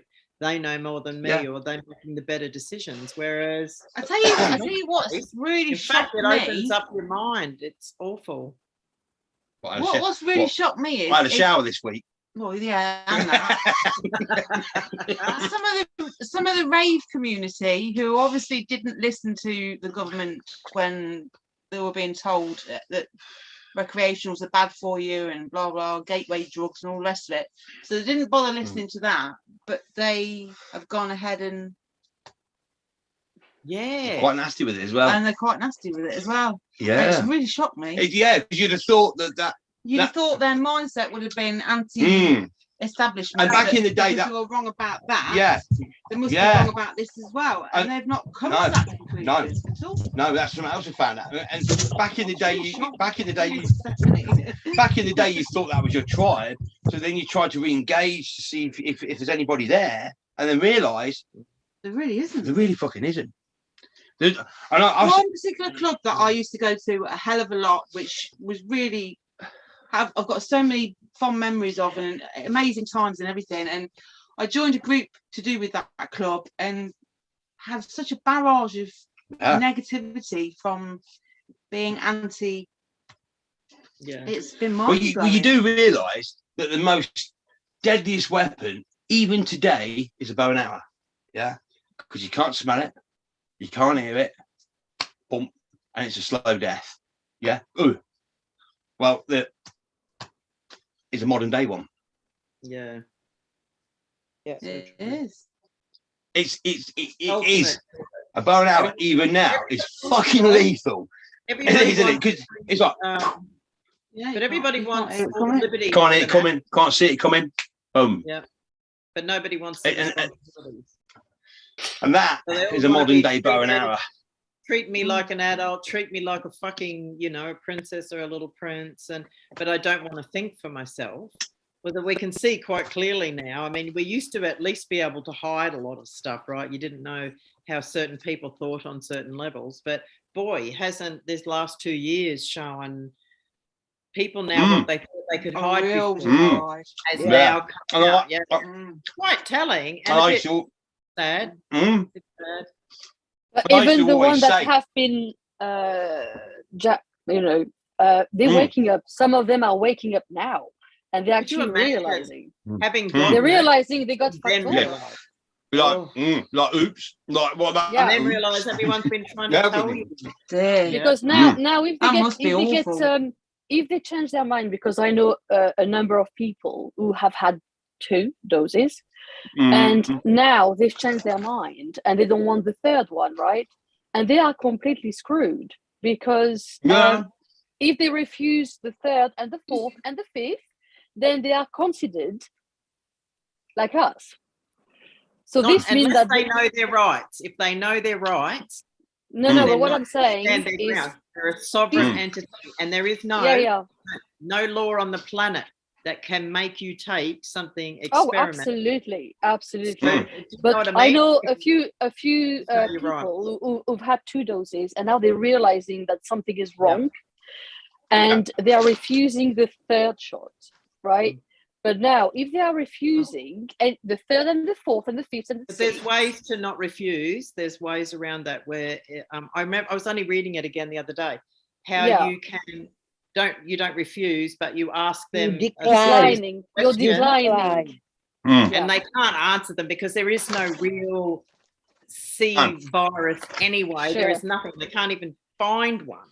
So no one is, And the thing is, when you because we used to do the paper pills, and because of the energy that's there, and that connects you to the energy that's already there. By this global talk and chat creates this energy. So it creates this energy within it. So all of this and all of that can also be you can create it yourself, like paper pills. You got to be so careful with what you say, what you do. You really have. Because I've got paper holograms. It's a real fucking thing. It was a fucking eye opener, wasn't it, when we did it? A real eye opener. I even did it with a line of the old, I had a CD case, and I cut a photo out of a line of the old chop, just a photo, and I put it in a blank CD case. And I used to go to people, and just say, oh no, and they're like, nah, I'll take the CD, and they're like, oh, fucking wicked stuff. The photo. Yep. That's how powerful our brains are. That's how powerful we are as beings. That's why they want to suppress us. That's why they want to control us.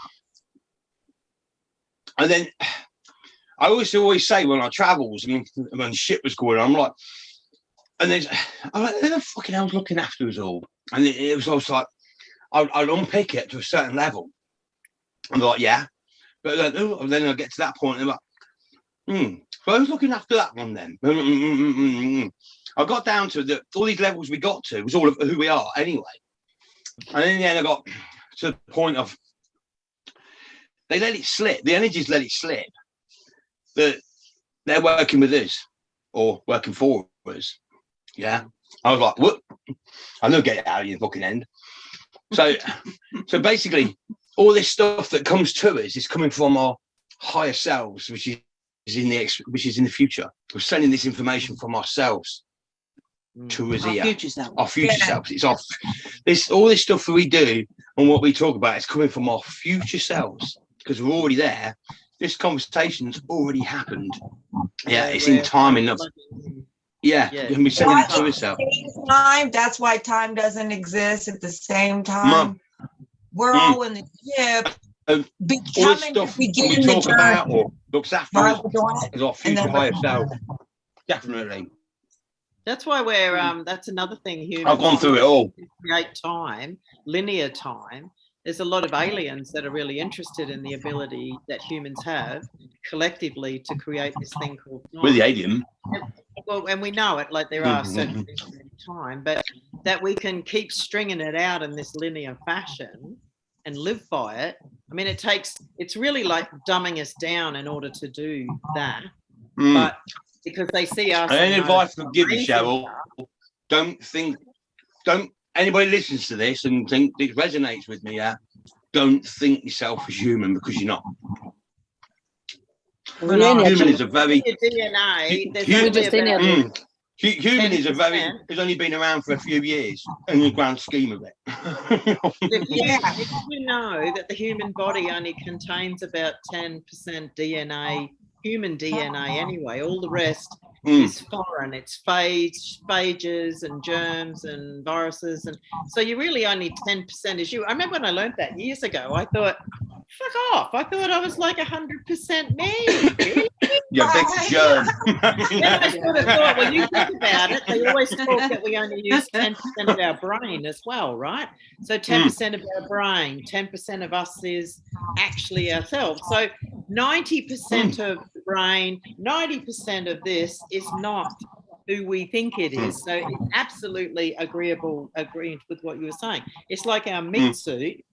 And we only put in 10% just to run it and function as a human. Obviously, well, as we get better, we put. I mean, when we go on our travels, we become a solid energy. So we're solid, but we're solid energy. So we can travel. So we can no confines. So we become this solid energy, isn't it? And then and you can see it. We get given different energy suits that we put on. I think we get given different this when we're doing different things, and it's like even the dogs do. Even the dogs does. He loved it. Both of them does. Yeah. The dog loves it because he's like fucking brilliant. And all the energy guys are rubbing on his head.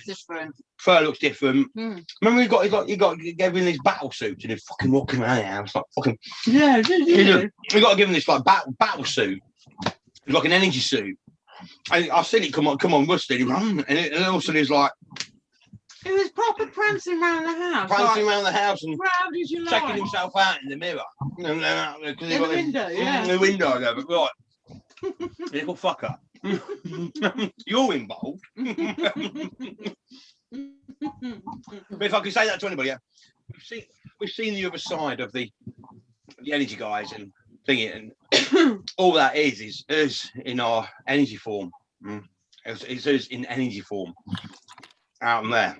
That's why I think we see them in the reflective world, because it's reflecting back and then back out again. And that's who we really are in energy form, or the story of the energy form that creates the physical within it. So it's a case of recreating that story. Go, why can't I come and play out with you guys? Because I remember doing it, being out there, doing it, but we've had to come in this physical to do what we've had to do. But we have got our energy suits are out there still doing what we're doing. We're in here as well, but we're not allowed to remember. And we're in the future because we're having to walk the walk. No, we're having to walk the walk. Because everything we've ever created before, we created within the story and created this like a fake evolution of this physical form within the story, where this time it's like this is real physical evolution to release us from the story, so we can move forward and evolve into different ones of ourselves. But believe me, there isn't many of us. I've been told that, and it's really nice to meet you guys and people that listen to us, because like we've been on our own for so long, since 2000, we've been on our own because we didn't have this technology at that time, and you only had the people around you, and the banks were Snow White, everything was Snow White, and it's like, what you're talking about, you're mad, you're this, you're that, and we're on our own for years doing what we're doing. So it's really nice to communicate with like-minded people. Don't on our frequency at all. They don't understand us, but we understand each other so well. They're not allowed to. Brought this together. Yeah. I mean, when I go on one of my rants, or fucking neighbours must think I'm fucking nuts, but I talk to the stars, and then them stars then communicate to different universes, so it becomes one language, but it's all different star languages, or different languages all the way through the stars. But by communicating to the stars, when we're talking or singing or whatever you're doing, do it to the stars, and them stars communicate to the other stars, and you can talk through all the universes as one, because they're all linked together now. It's almost like the stars had lost contact, or the frequencies were different frequencies, and okay, so you say each one's a quantum, and each quantum weren't able to talk to each other. So this is what we do, even in this conversation now. We're putting all different quantums together so they can communicate through the stars. We do it through the stars. That's why I used to rant and made, through the stars. You could hear a fucking pin drop, couldn't you? Because we're in a different parallel anyway. When I was going off on one, and you could hear a fucking pin drop, because you knew everybody was listening. Everybody and all the different energies and everything else was listening to what you was talking about. And I've always talked about the destruction that these entities will do, and you've got to arm yourself. You've got to take Mother Earth. She's got to, yes, be nurturing, but also to be nurturing, you've also got to be harsh. You've got to be a bit warrior. And know when, there's nurturing, and there's also this harshness that she's got to be. And if you're not, and you're going to damage, bang. And that's, I think that's parenting. That's the ultimate lesson. I think that's the ultimate lesson. Yeah. The ultimate lesson. Yeah. You know what I mean? And I think that's why we used to always put these domes. For all of us, really, isn't it? These domes to put above us. It was her learning, and then these domes would go into the universe. And I think she was playing around with a lot of it, weren't she? Mm. We had a dome that went rogue. That was fucking funny. A dome that went rogue, it went rogue. Yeah, you went rogue, didn't it? In the nicest possible way. Yeah. He should bring things back that it found and stuff, and like give us back of energies that have been stolen. It even come back with all different types of. I'm careful what I'm fucking saying, but it come back with a lot of fucking military stuff that have been stolen. and all been made into military stuff, and she bought it all back and taking it off individuals and bought it all back, and then all the military stuff, nuclear power and everything else, she went around collecting it all. By doing this, she neutralized it, and she anything that was dangerous. Anything that was dangerous, she's almost like crushing it into herself and taking control of it. And you to keep everybody safe. Yeah, and she was going around everywhere collecting stuff, and then coming back, sitting above us, going, "Look what I've got!" And I'm like, "Oh my fucking god!" Like, don't sit above the fucking house, for fuck's sake. You know what I mean? We're trying to be low key. And then we got, she's like, "Look what I've got." I'm like, "Oh my god!" It's like an episode of The Simpsons or a crazy. Oh, honestly, I was like, I opened it in the window. Take it somewhere else, do something. But see, we've involved with making this this new dome. It had 750 billion domes within one dome, so it's like a 750 billion universes within one. So that made like one outside shell. But that then doubled into two shells. So one shell was spinning one way, and the other shell was spinning the other way. So it neutralized time. So it becomes like an expanding moment of time constantly. Yeah. Always an individual day, but always the same day. This is where the present comes from, because it does this. So anyway, she went off, and she come back, and she'd made herself into a weave. This is where I think the weavers started coming in. She made herself into a weave, and she weaved herself together. So instead of it all being sort of like individual like shells, it came back as a weave, and it looked like sellotape. If you got loads of sellotape and started like doing weave sellotape, it looked like that. Anyway, it was very, very visual. But it wasn't because it was organic, and she could expand to whatever size she wanted, and then come back, because this weave just does this, and then she went off. I was like, "Where the fuck is she gone?" And then she come back. I mean, she's right above the house. And I remember we've been on a journey. I've got to bed now. I need to sleep. I remember looking through the window, and the sun was just setting. And I was like, "Oh my god," because she was above us, and she was passing this stuff down. And she'd like look out the window. I'm like, "Oh my god." I remember looking out the window, and there's all these starships and ships right in the top of the dome, right up there, and you can see the cloud formations around them. And she found these. And then that was apparently all our old ships or whatever that had been stolen or we'd given. But she had them all. And she's like, "The only thing is there's a few, whatever, still inside them." I'm like, "Fucking hell.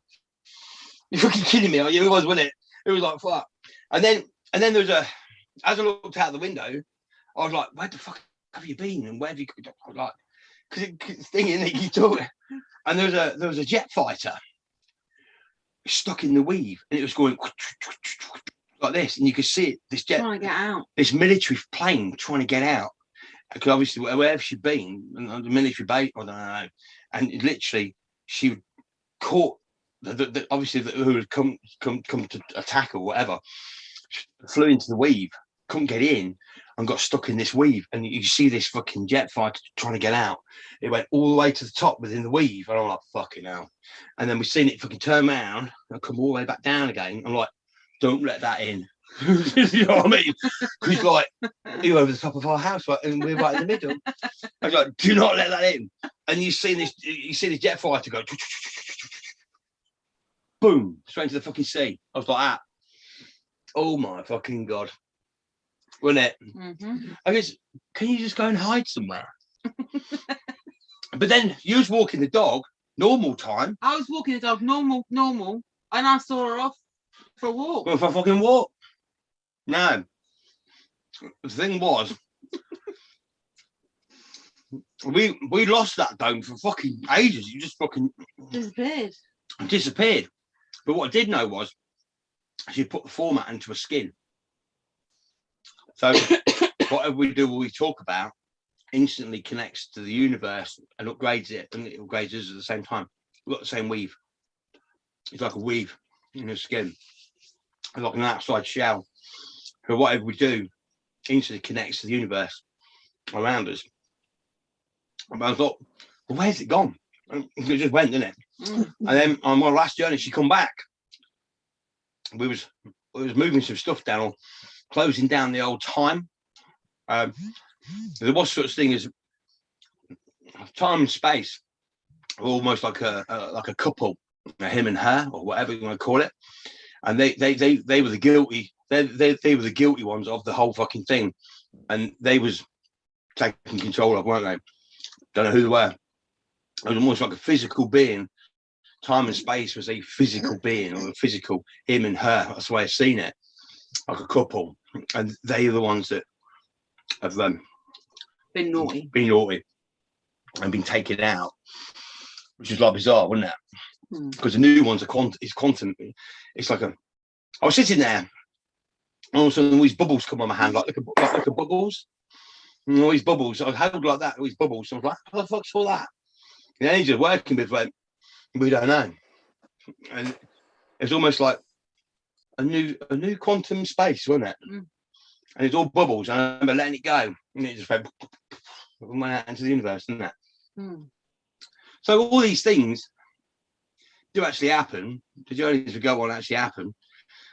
And obviously it started off with that physical, you know what I mean, of like the flower, and everything else, what, back in the day. And it's still carrying on now, isn't it? But it's the same format. It's the nuts and bolts that works in the physical realm, and it's the same how. So we won't go on these journeys unless we do something about it. But I think right at the beginning, it's almost like a learning curve of like, this is what happens in the physical realm if you understand how it works. And we're all sort of like, we're down in this journey now. And it really does work. The only thing that stops it working is by us not understanding it, or not creating, or not. Yeah, it's the decreation of this shit and the recreation of what's really out there. And it's a universe which is present. There's only a future and the expanding future of ourselves, and we're already there, billions of light years in the future, advanced. So we're just living here in the present, and because it's organic, the present can change, and it gets rid of all the rubbish because there's no past. All the past is being used up. I think the past is also related to the negative past, or a negative universe, and when that's all been used up, that's when their days are done. That's why we'll say, how come nothing ever comes? How come the bad guys always get away and the good guys are always fucking persecuted? It's because there's been a negative universe created on purpose to use up all of the negative. Because, like, I swear now, with the ancient builder race, we're not lost. We're just having to clear the shit up out of the way before we start building again, because everything's full. I love this concept that you have. You know what I mean?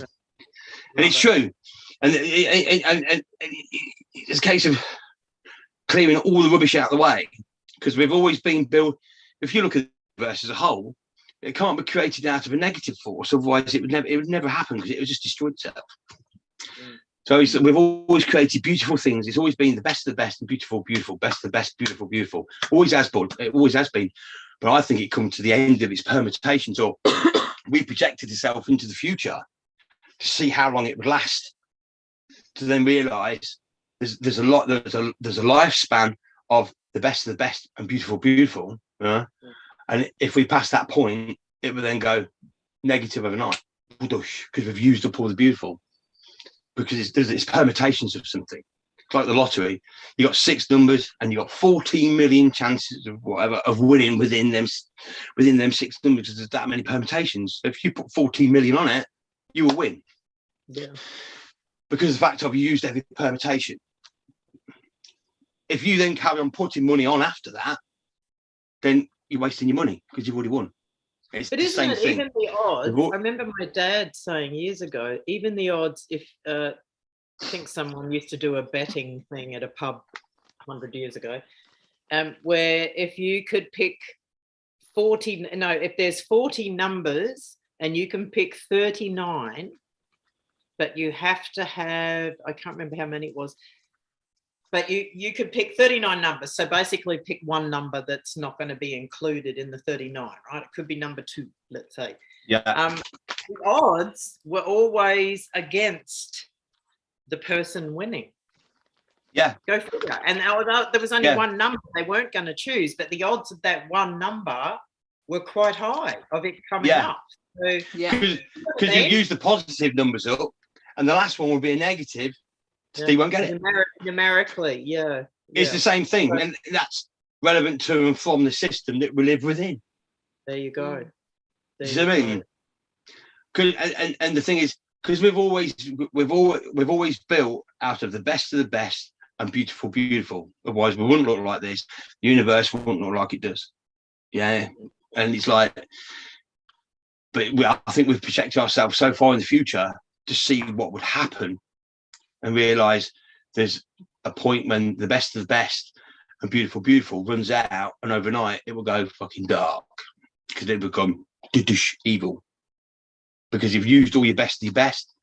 So now because the universe has to be balanced, it will then balance itself with dark and horrible, but literally overnight. So I think. But a lot of it comes to choice too, you know. It does, but you can't get away from permutations. It's like I said before, you know, everybody gets a bunch of keys and it's always the last one. Yeah. If you've got two keys, it's always the wrong one. Permutations of how many times it's been done, which creates that problem to happen. But then wouldn't also then, if you picked up those keys and said, I always get the right key first. It does, but you got to go backwards. They're changing. Yeah.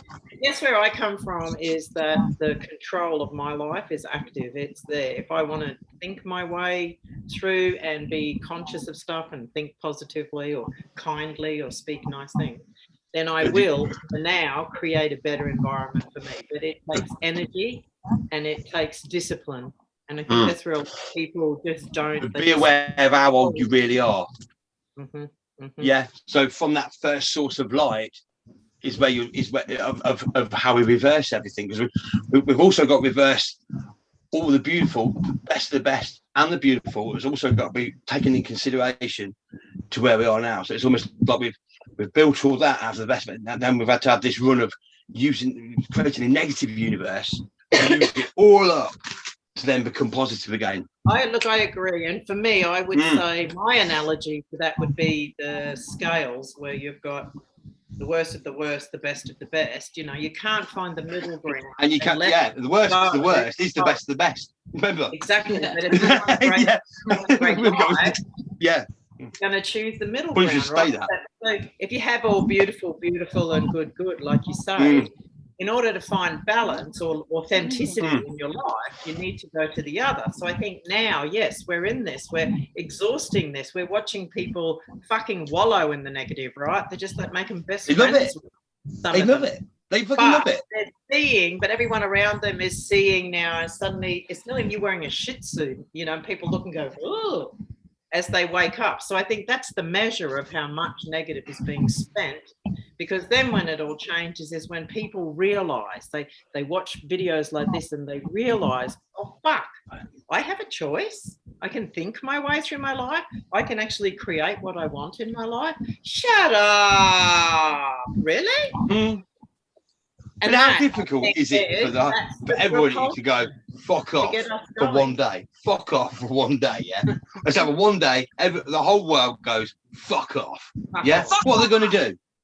Get started. You know what I mean? If everybody in this planet all turned around and went, tell you what, fuck off. Yeah, it's done. It's finished. That's the creativity where we all go, fuck off.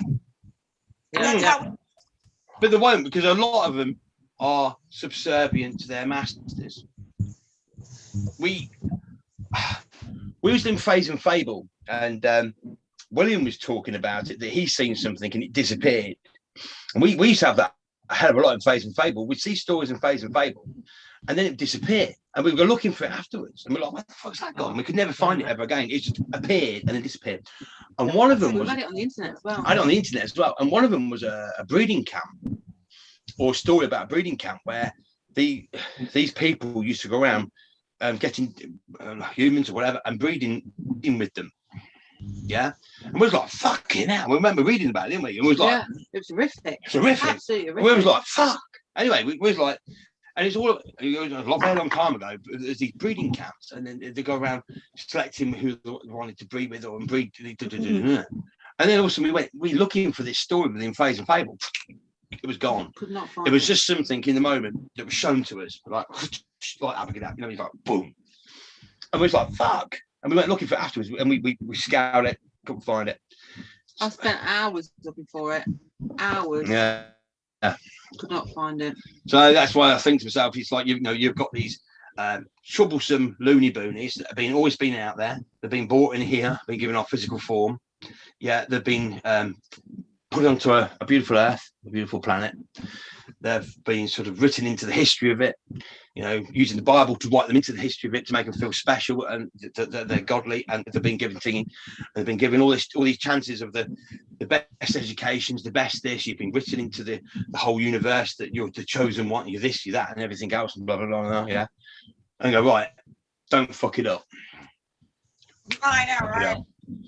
And they fuck it up. And this is why I think it's that, and this is why this TikTok is running out. It's because they've been put into this. They've been given this sort of like heritage of this. You're godly. You're this. You're that. And don't destroy it. You're special, and everything else to try and change these idiots. They've always been troublesome. We gave them our physical form, we gave them all of this, we gave them all this and everything else. And they've just gone out of the way to destroy learnings, teachings, this, that, destroying their physical form, trying to change their physical form, almost trying to change it to a point of, I think, trying to run away from the inevitable, and then trying to get their subservient lot to try and change their physical form because they know what's coming. Yeah. Change the DNA. Change the DNA. Because they know what's coming, so they're trying to run from it, trying to get out to different space and try and get out, trying to escape because they know what's coming. And it's like a fucking crazy movie, right? Life is just a crazy movie. We know that what's going on now is a fucking movie, but you watch it, and now I've lost my train of thought. I watch Judith, and every now and then you watch Judith, and you nearly get vertigo, right? She goes wandering through the house to go make it. And you know exactly, Amy is exactly the same. Her and Amy, right? It's an organ thing. The children are the same rock. Yeah. I'm going to put. They'll be wicked on changing rooms. Now we're in this room, and we did this. And now we're in this room, we did this. Yeah. So, no, do you know to say, I'm going to let you see me ceiling? Like, just sometimes someone will be talking something serious, and Judith's walking around, and you're like, It's really funny because Amy's exactly the same when you talk to Amy. Exactly. And they're both born in the same town. Yeah, and I swear it's the same person because they both do the same walkabout. They make a wicked estate agent. Virtual estate agents. Yeah. But I mean, but these are the journeys we go on, and it's just what I see, or what we try. This picture we try. It's like we have a lot of things going on at the same time, and it's been nice not to be on journeys for a while because it gives us time to sort of like be here, talk to people. Yeah, and here's Amy. Is Wanderer number 2? But I'm gonna go at me, Amy. Yeah, Amy Jane! The dudes. Is Wanderer number 2? Hi. Oh, hello. I've been watching you. Yeah, it is, isn't it? As always. Mother Nature's always watching me. She's always watching me. I've been making. Now? I don't know. I've been making a big French onion soup, so I've just been in the kitchen. Yeah. I'm making my own croutons and everything. There you go, girl. That's cool. It'll taste fantastic. Oh yeah, house smells good now. So. Yeah. Do you know? I've just been reading online. I didn't realise that onion had quercetin in it. Yeah. Is it? Yeah. Onion family do. We eat a lot of onion. And cherries do. Cherries have quercetin in them. Really? Cherries? Yeah, cherries. Yeah. Oh wow! I read this last week or two. Yeah. Yeah. Guess what? Wow. Not like There's that. my beautiful for your pictures for the Q bugs, you can make sure they're putting the Q in every little tiny thing that it's in, like onions and cherries. That's what you could do, Shelly. I hope you're watching. Hi, honey. Hi, Shelly. Hi, Shelly. Hi, Shelley. Look, walking about. Look. Not me, not Taking you on a guilty. tour. Calling you two the changing rooms. You remember changing rooms back in the day? We're in this room now, and we're doing this, and we're doing that, and then we're in this one, and then or Changing estate rooms. agents. Remember the ones that were a real flop and they did really terrible paint jobs, or they did awful design? Yeah. And the neighbours come in and they look on their faces like, Yeah. Yeah. Oh my God. 60-minute makeover, you're like, fucking hell, it looks like 60 minutes as well, doesn't it? it does, yeah. And some of them were Oh, awful. Some are really clever, some are awful though. Some people just shouldn't be When doing you do the 60-minute, like, change the whole house in 60 minutes, you're fucking asking. Well, we spent 3 years on a house, and it still didn't look right. Do you know what I mean? We spent 3 years building a house. It still weren't great, but 60 minutes is like, fucking hell, that's really pushing it. Do you know what I mean? Fucking, isn't it? See, now, this is something I spoke about a long time ago about glitches or something all the terraced houses were built in the UK. So literally from I think most terraced houses were built between, I think, some would probably think, but say 1889 and 1914 after the First World War. Most of the terraced houses were built. So even if you're looking over, say, 30 or 40 years period of all the terraced houses, which is like fucking billions of them all over the whole of Great Britain, whichever house you go in, it's got the same skirting board, the same mouldings, the same plastic, they're all identical to each other. Wherever you go, it's almost like the same. It's got the same mistakes as well. It's got the same mistakes as well. But the thing is, it's like, let's go back to that particular time when it was horse and cart. Yeah. People lived on farms before. All that ground was farmland. Yeah. So every brick had to be made by hand because there weren't proper machines. Everything had to be sourced by hand and everything else. And then obviously people come from, say, the fields, working with the sheep, to all of a sudden being carpenters and stuff. And yeah. How the fucking hell did they build all that in 40 years? All to the same standard. All to the same standard. It's mind fucking blowing. Building the roads and the sewers and the pathways, sorting out garden sizes and everything, and the whole lot. Making windows from scratch. Yeah, all by hand. Window sills from scratch, and the trees, the this, the that, the brick, the slate. All of that was done within about 40 years from start to finish. It don't make sense. Not to me. This goes to like the Tartarian Empire stuff.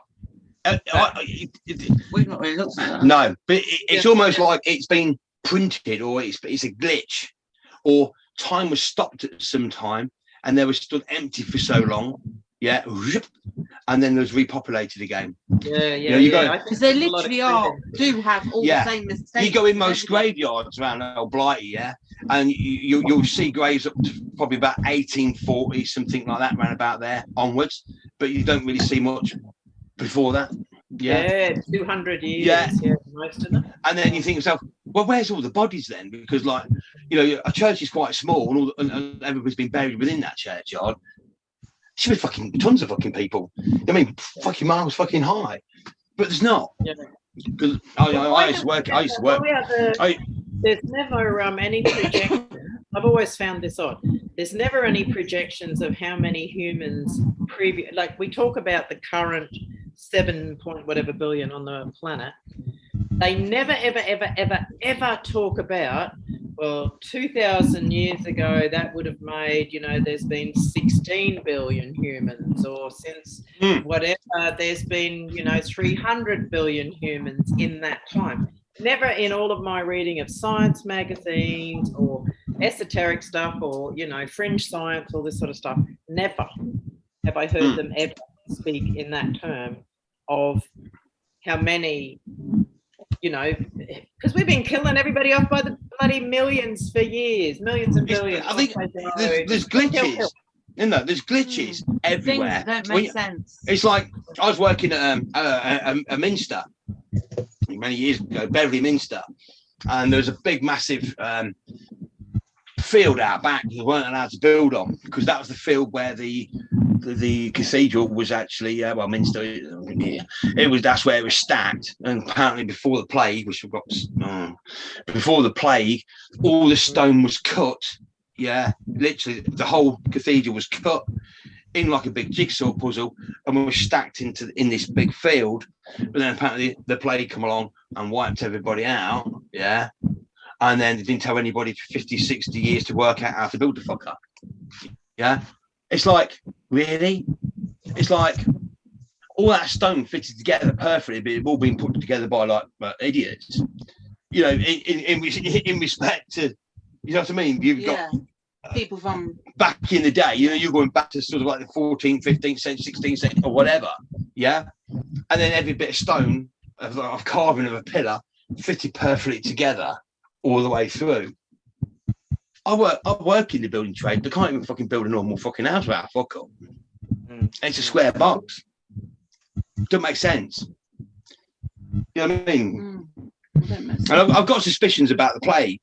I don't. Yeah, they're right. Your suspicions are right. Yeah, and the thing is as well, you know, you look at history, you had the plague, and then the Great Fire of London come along, yeah, and killed the plague. Well, didn't the whole of fucking Europe have the fucking plague? I'm talking about how come this Great Fire of London killed the plague, but it was everywhere. Well, you know, they've been playing with the V. Oh yeah. For hundreds and hundreds and hundreds and hundreds of years. So nearly every near on extinction event has been brought on by the misuse. So, well, the Spanish one was a cock-up. It was the cock-up of the. Yeah, the Spanish are still fuming about it. Every single one. Who was it? Was it Gene Decode? No, someone did the work and went back and looked and went right back, and all of them, and did the homework on it and the education, and found. We've seen that, didn't we? Yeah. So it was on. Really interesting when we watched the whole doc. We watched the whole experiment. It's about the Schussler tissue salts. Tissue salts, yeah. Yeah, it's about the Schussler tissue salts and where that actually came about. What's this? Tissue salt. Yeah. The Schussler tissue. Have a look into it. It's really interesting. I can't remember what documentary it was. I wouldn't even know if it was still on YouTube. It ties in with your star signs, and depending on what star sign you use more minerals than somebody else. And we're like, nah. And then we started looking at the astronomy of the whole minerals and what you use and what you don't use and who you are, because of thingy actually fucking made sense with us. And we're like, fucking hell, I can't believe that. Angel, you love that, but we'll dig it out for you. You probably know what it is. Yeah, it's a book, and there's a free online PDF of it. Yeah, but you definitely need glasses to read it because it's really tiny. But it's really interesting. I read the whole lot out to you, didn't I? You did, yeah. Yeah, and you got different numbers of these minerals, which then depending on what star sign you are, you burn more of these minerals, so you need more of them. You burn them off. Yeah, you can actually get a deficiency quite easy of one particular star sign mineral. Yeah, it was interesting, wasn't it? Very interesting. Yeah, we've still got thousands of them. We went through all that before we went through the whole quinine thing, didn't we? Yeah, we did. Yeah, we were looking at all of that, and we're taking that. Yeah, but it's interesting. It's all about star signs as well, and it all fits together with it. And I think there's 12. I think there's 12 in total minerals. There is. Yeah. You can get Schussler tissue salts that have all 12 in one tablet. We went for that one. We just covered all odds. We thought, fuck it, I don't really know. We'll just we'll go for the combo. And we'll have two. Yeah, some days we double drop. See, I mean, every great civilization comes and then goes, comes and then goes, comes and then goes, and comes and then goes, and comes and goes. You think so? How many times has this fucker gone on? But even in your own life, you can see cycles, you know, where they come and you go, wait a minute, I'm sure I've done this before, and not deja vu-ish, but you're different players, different situations. Yeah, and the last every civilization until this one, was information about the stars and how the stars work. So, you know, Egypt, which had communication with the stars and how everything works. Yeah. Look at these pair walking around the lights like the moon. I'm going to send them a worming kit, get them dewormed.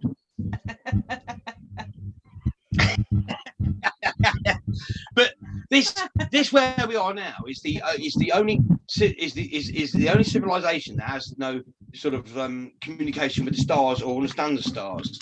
So even you go Myron and everybody else, they knew everything about out there.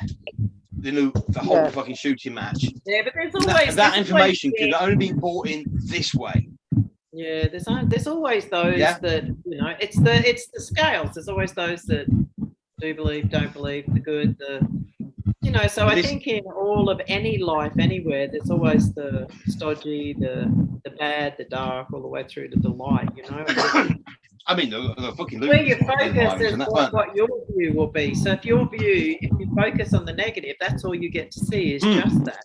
Yeah. It doesn't change who you are. Whereas if you just choose to focus on something positive, that changes who you are as well. So this is epigenetics, right? This is the part of the genes you can tweak because you change your environment, because you're changing your focus, right, where you're looking. So we got taught that, didn't we? We can change your own DNA. Everything. Yeah, we got taught that with the energy. You can change your own DNA with the energy. The energy changes your DNA within you, and I think that's why we can. That's why we can travel. But here again, you know, we have conversations with the people that have got, you know what I mean, and now they won't talk to you. And all I've said is, you know, if you bring a new product on the market, so like you bring a new car out or bring some new technology out, you always go, well, I'm not going to buy that just quite yet because there might be quite a few problems with it, which usually is. I shall wait a few years till they iron out any problems. And that's all I say to people, and then they don't talk to me after that. Because they're annoyed. They've gone like that. They're not questioning. They've gone like that, and I think that's why they get nasty as well, because they realise they're probably fucked up. So they're defending. You did. Yeah, they're fucked up. No, they're fucked up, and then they get quite nasty, quite personal, and quite thingy because they're defending their stupid decision. So I think that's why a lot of them get pretty aggressive because they're defending. And they really do get aggressive. Yeah, they're defending this like they've gone, oh fucking it, and then rah, and then come for you. And I just sit there laughing, really, not laughing horribly, but like. I don't let it affect me. You know what I mean? Their aggression to me, I don't let it affect me. I'm like, well, you know what I mean? I'm trying to help you here. Because like with the paper pills, it happened because there was in our energy and there was in our energy bubble, and it's all about sharing and enjoying yourself. So you can go have a paper pill, and then I'm fucking hammered. Other people tried it afterwards and it didn't work, didn't it? It's just because of the fact of it's who you are, who we are, and what you can do. And you can think of that, So you got to be careful with things, because when I realised I could take the energy of a party and lift it above people's heads, and then literally everybody was normal, and they go, "You idiot! Oh, why do I feel normal?" And I go, I go click, and then all of a sudden I see the party start coming back down like that, and all of a sudden the face go, you fucking twat. but then that's when I realised that you wasn't physically fucked or physically thingy. It's not a physical thing. It's not a physical. It's an energy thing, because I could separate the energy of that party and push it above people, and they felt normal. Like they just woke up in the morning, they used to be fuming because why have you done that? And then I go like that, and but that's when I realised it isn't a physical fuck. You're not out of control. It's an energy. It's an energy around you. And By taking what you take, all it's doing is connecting you to what's already around you. Yeah. And you can switch it on and off. And you can switch on and off. Yeah. You'd be at a party, and you think, fucking hell, I've got to sort of, you know, you can go. If there's any kind of emergency, you can switch it off and be normal. Or you can push your head out and go, poof, and be normal, but your rest of the body's fucked. But your head's out of the party because you can push it out and then back in. Oof. That's when I realised it wasn't a physical fuck. So taking ecstasy or anything else, wasn't a physical fuck. It was an energy fuck, and all it did is open all of this push to connect to what's around you, and that's all it does. It's just a switch that connects you to it, and of course that's why it's illegal. That's why these things are illegal, because they don't want you connecting to what's around you, because they want to put a false energy around you and connect your energy to it. That's why you have to connect through life. They want you to connect to the life they've but there's only so many of you. They can't do it. They can't do it. They're using us as batteries. Or we let them use us as batteries. Yeah, because they're on their last chance. And by me going, no more journeys until it is fucking sorted or whatever. Yeah, it's a case of no more taking from us. Yeah, look. Yeah,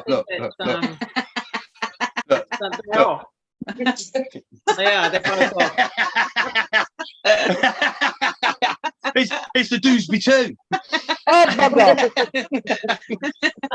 You tell me that they're not pecked out, they're not carved out the same piece of rock. You're sitting down with my suit. You know, the cheeky bastard. Aren't they?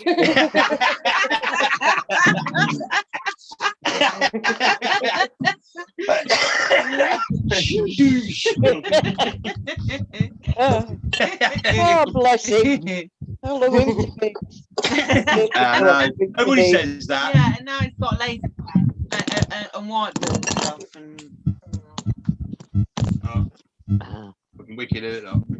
I'm like, nightclub now. I've got an album out. I've got a dance album out. And I've got a smoke machine. I've got my own show.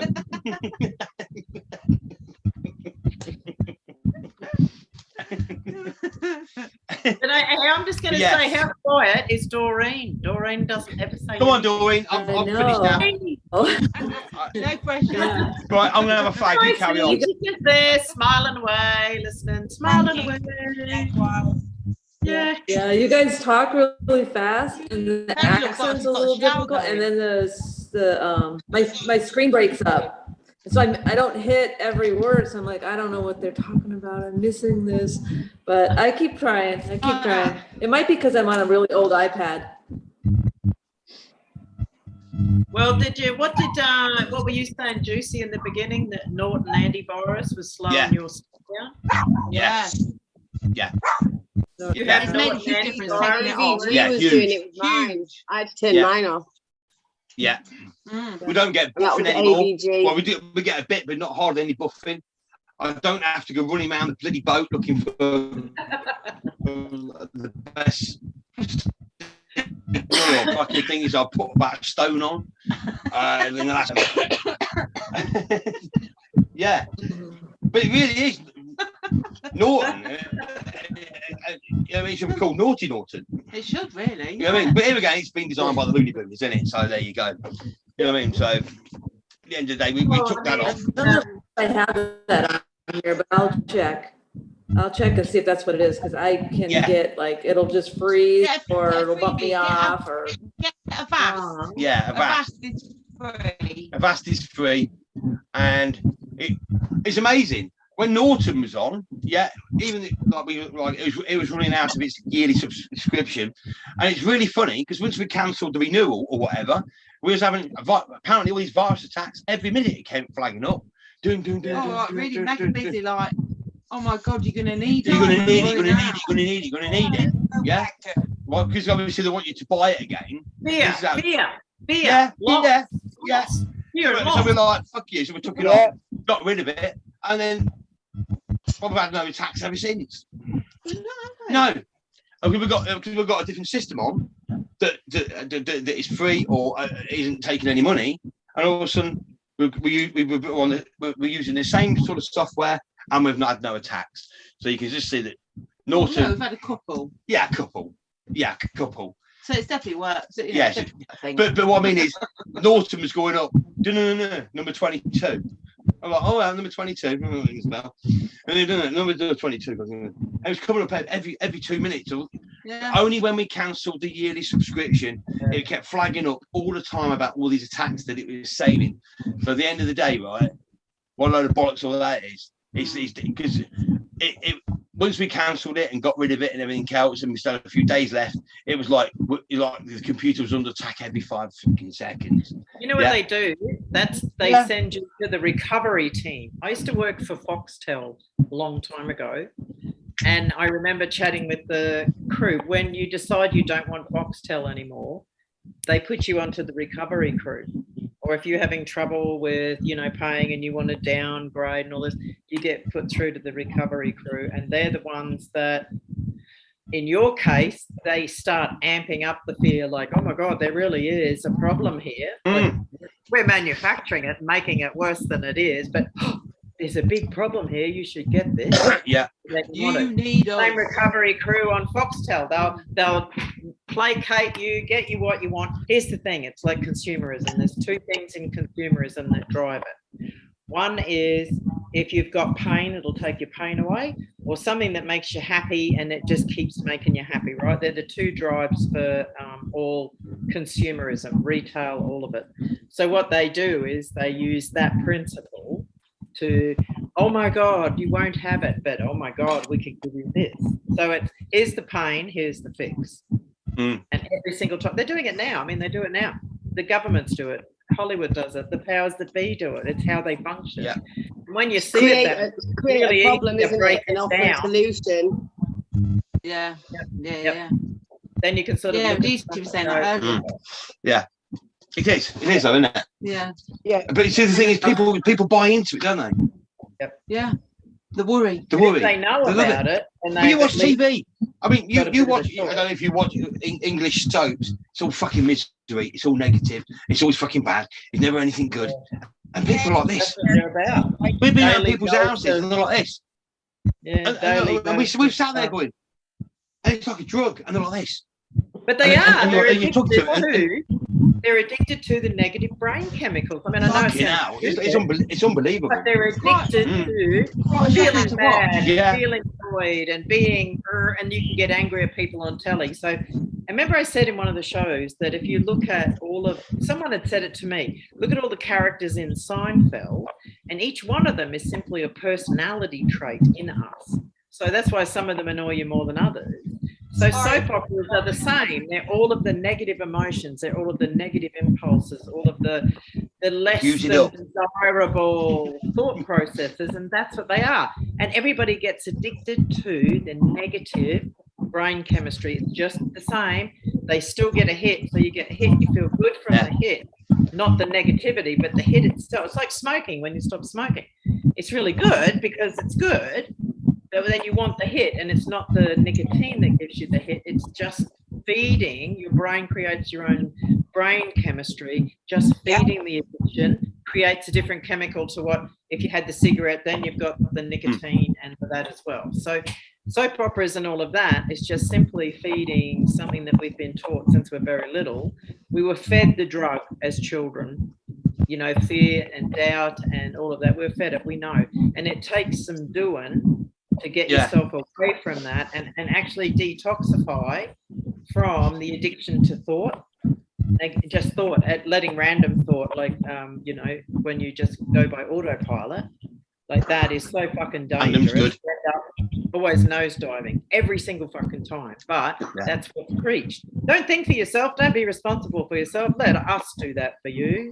And then when you stop you stop doing that, next thing you got to do it yourself. You actually got to be responsible and that's true. Because I was talking to you on one of our travels, and I was going, because we're the first of something, or an idea, or thingy, and then you teach somebody else or show somebody else, you're responsible for that person that comes after you. and then that person's responsible for the person that comes after them, and and then in the end, somebody would go full circle, and somebody would pat you on the back and say thank you very much. Yeah. And this is the problem, and the biggest problem we've found, or what's missing in the psyche, is consequences. It's like, if I do this, this could happen, or if I do this, that's going to help somebody else. If I do this, it's not what gifts you buy; it's the small things that somebody's doing for you without you even knowing. That's. But people don't work. People don't haven't got this consequence anymore. It's like it's gone out their psyche. It's just do.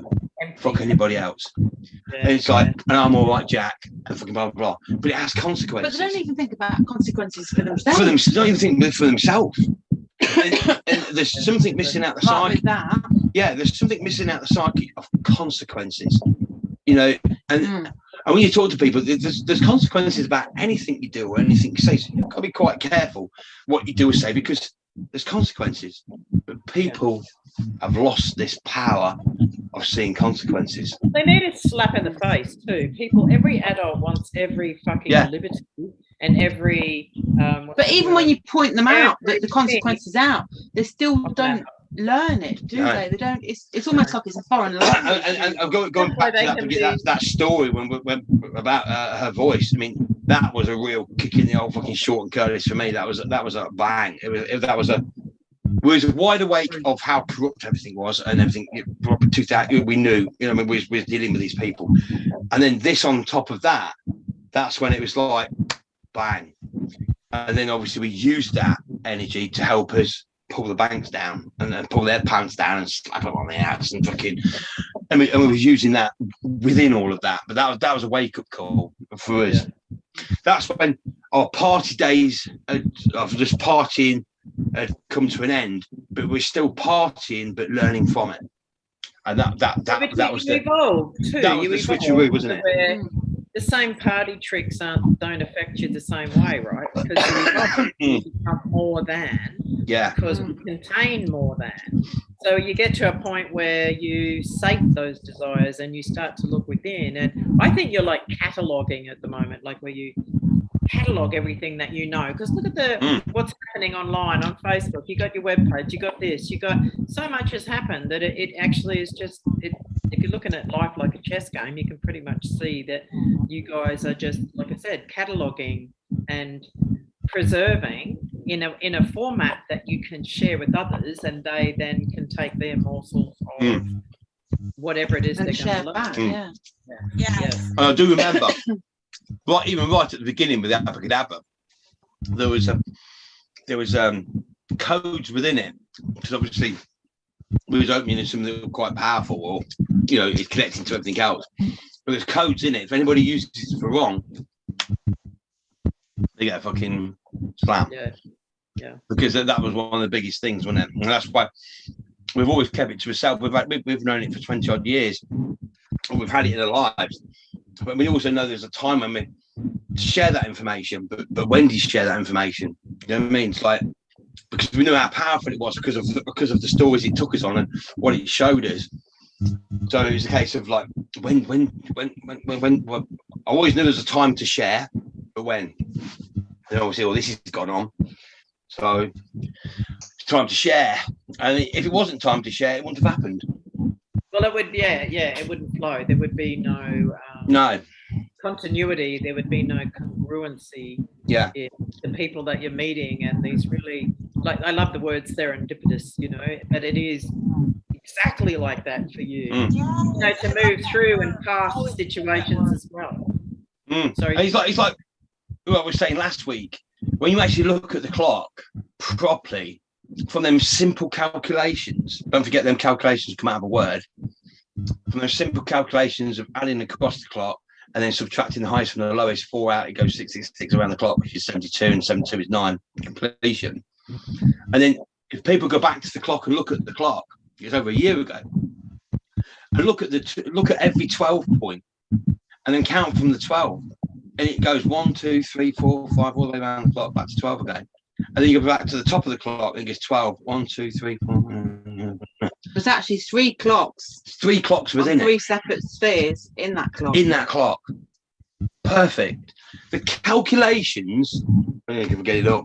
The original one, when yours on this, how is it? The calculations for that to happen from taking the highest from are billions of light years to 1. It's ridiculous. And that's what blows my mind. Even when I've spoke to people this week and I've explained it, because we didn't have time to. There you go. Look. All right. Hold on. Tell us when you see it, and I'll show you. I'll just show you so you just realise how fucked up it is.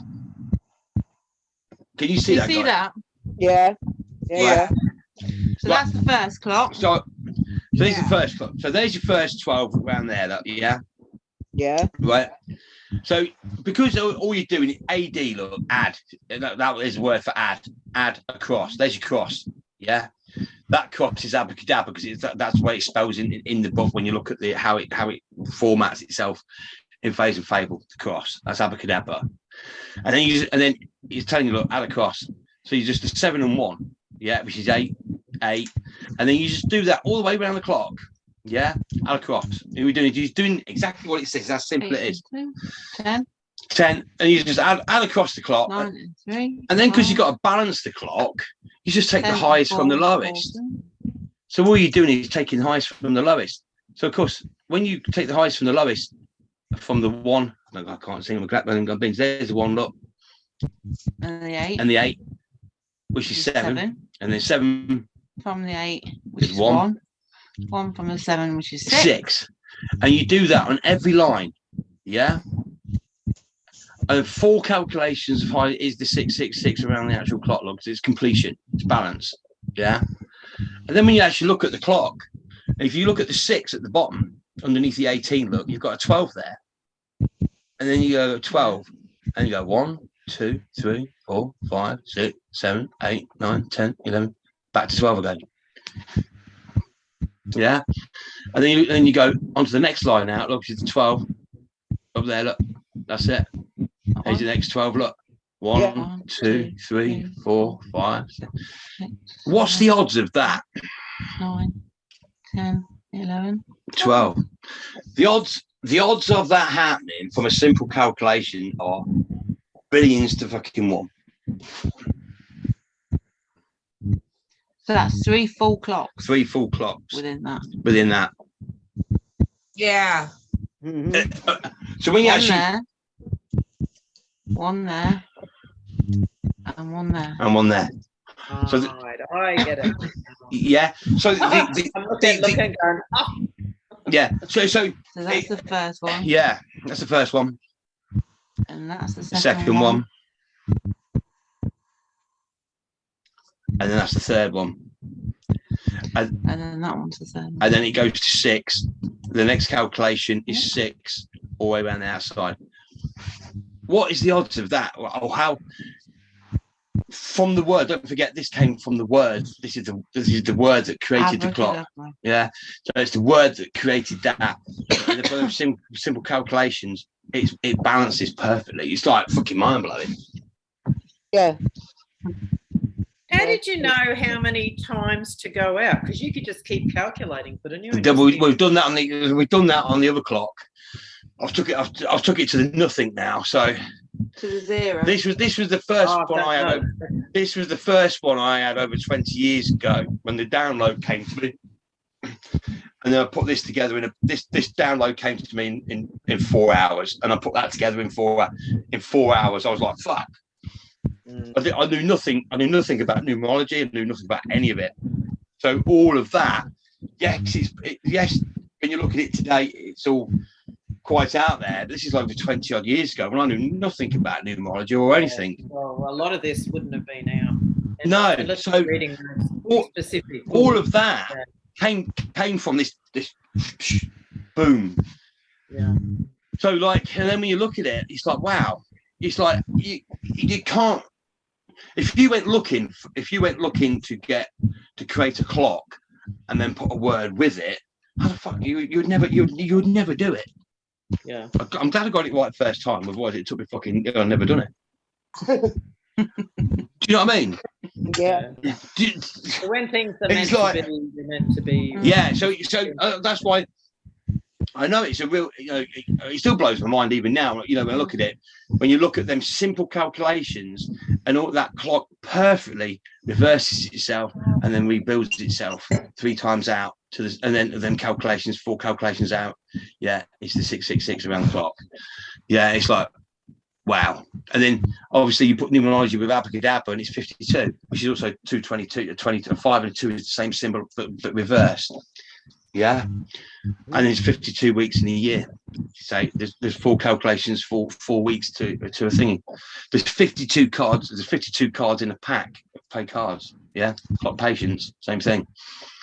Once you've got it balanced out, you play clock patience, to put the clock together and take it out the middle, back till your last card's a 12 on the top. And once you've actually done the system and you do it so many times, you'll hit it every time and out. It's a lot of synchronicities. Yeah, it is. So it's definitely balance of the universe. It's definitely something to do with the universe. That's why if you play cards, you always pay the bank of 22, because 22 is the balance of the universe. Yeah. If you're playing 21, you're always going to shit out because. I think there's 52. I think there's 52 pickup sticks in a game of pickup sticks. It's a game here in America. Really? Yeah. Do you remember that? They were all different colors or something, and then you got to try to pick them. You got one and white one, but you got all these color ones. You had to get certain ones first, and you had one at a time. But ironically, I think there's 52 pickup sticks in a game. Right. Yeah. We always refer to the pickup stick game for a lot of things, for analogies. Football, we got 11 players on either side. 22. A lot of sports have got 11 players on either side. It's just a balance. There's a 9 on it as well, and there's 9 people on a baseball team. Is it? I'm not 100% sure, but is it 22 yards in between a cricket pit? I don't really know, but I think it's. Yes, I think you're right. Is it 22 yards in between the wickets? I'm really sure it is. Yeah. I think it is something like that, isn't it? Yeah, the wicket. The wicket, isn't it? Yeah, in between the wickets. 22 yards. You're right. Yeah, something like that. Right. Yeah. So you can see how this 22 keeps appearing in sport, in this, but when you're dealing with the universe and everything's relevant to and from, it has to be relevant to and from the universe and everything within it, otherwise it's not relevant to where you're from. Does it mean? Yeah. And then when we did the second clock, that goes on the Abracadabra cross, 11:11, which is 22. 11:11 on the bottom, 22. Abracadabra's got 11 letters in it as well. Yeah. Half of 11 is 5.5 or 22. Which randomly had that tattooed well before Abracadabra come along. Yeah. And then the 6 is tattooed well before Abracadabra. So fucker was marking me up before I fucking got there, wasn't it? Yep. You can't run away from it. Do you know what I mean? You can't, can you? Bastard thing was fucking, coding me before we fucking got there. but when you actually look at it, it's like, I know we talk about the clock or anything, but like, there is something special about that clock. The way it balances itself out from simple calculations. And I think that is one of the teachings that it is simple out there. When we travel with the energy people, everything's put together quite simply. It's quite simple. It's energy, and then the energy creates the story, and blending the stories create the energy and create the physical form within the stories. Yeah, and it's just an old way that we used to build universes, but we've run out of room. Yeah, we got shown that the box that we was in was relevant to and from, and it's the only relevant. It wasn't relevant to and from anything on the outside. It's the only place left that wasn't relevant to and from. So we have to recreate everything. But this, our physical form, is the relevant to and from, or not relevant to and from, while we create, and then becomes relevant to and from whatever we fucking want after that. Because we're creators. For the 22s, 11s, and everything else, the 33s and everything else. That's why, because everything has to be balanced. Yeah, that clock is balanced. Yeah, with them simple calculations, it's balanced all the way around. Every number is in the exact place it needs to be. It's like fucking mind blowing. That's why I swear blind it should be 33 months to the year. It gives you 300. That's what. Sorry, 33 days. 33 days to the year. 396. That cycle, because then you could put that cycle within a circle. It is mind blowing. Yeah, isn't it? And then within the 12, you've got 30 degrees of separation. You see, within the 12 clock as well, it's 30 degrees around. But that's when you look at that clock, going back on that clock, when you actually look into it properly. That's why it blew my mind. And back in the day, I was like, "Fuck!" I couldn't believe it. I couldn't believe what I was seeing. And then the clocks that were going around, and I was trying to tell people, "Oh God, you're looking off on one again." I'm like, "Yeah, I know, but like, there's something in this." And that was part of a voice box and bringing out and that physical. You know, it did that in the physical realm, didn't it? It did that, but I think that it does make you feel different to draw it yourself. It does, because your hand teaches your brain. But do the fuck it letter first properly, knowing that the full format of that fuck it letter and the walk that we did with it to get to that fuck it letter. Because somebody was talking to went, they actually said, "What, you actually put that fuck it letter together?" I went, "Yeah." Because, and then we spoke about where we got it from and why we put it together. It wasn't the case of just sitting there and putting a letter together. It had a lot of footfall behind it to put that letter together. There's a lot behind that. And it was our wake-up call, wasn't it? So from all of that, we put the bucket letters together. And then bucket letter led to this and to where we are now. Man, isn't it? 4 hours in. 4 hours in. Again. It's funny though, 'cause we talk to people in the week or said to have a chat. Well, yeah, and we were here for 4 hours. When that's another something. So easy though, you know. It is though, isn't it? It is easy because there's so many things we can talk about. Because hell yeah, and we can just go off on any different tangent and talk about that, but it'll always bring you back into the same thing. Yeah. Because when Abracadabra came along and it all came along, I tried to disprove it as much as prove it, because it come like boom, like fuck. I did a lot of work. That's called critical thinking. Yeah, I did more work trying to disprove it than actually prove it, because I had it in front of me. I'm like, fuck. So I did a lot of work trying to disprove that theory, but I couldn't do it. Well, in trying to disprove it, that's how you prove it to yourself, right? Yeah, it came easy. Yeah, it came so easy. I spent a lot of time trying to disprove what it was. More time than fucking 4 hours. Yeah. Because just as something, and this is one thing we did get taught right at the beginning. Yeah, to find out who you are not is by. Find out who you are is by who you're not. Yeah. So because you're not like that, this is me. Because you're not like that, this is me. Because you're not like this and you wouldn't do that, this is me. And that's one thing we did learn is to find out who you really are. The only way you can do that is by who you're not. So that's when people watching comes in, and then trying to help people, and they still want to punch you in the face or whatever. But I'm not like that. So this is me. I'm not that. This is me. That's one thing we did get taught. The only way to find out who you are. Contrast as well. That's contrast. And we watch them come in and move out. If you watch people in your life, they'll come to mirror things, or they're just, come reason, season, or a lifetime, right? But the quicker they bounce in and out of your life is it's really telling of who you are and who you aren't. And beware as well, because like once your light starts to shine bright, the subservient lot around you or wherever you are, they come and attack you. Not attack you physically. They want to. They all of a sudden the woe of woes and to bring you back down again.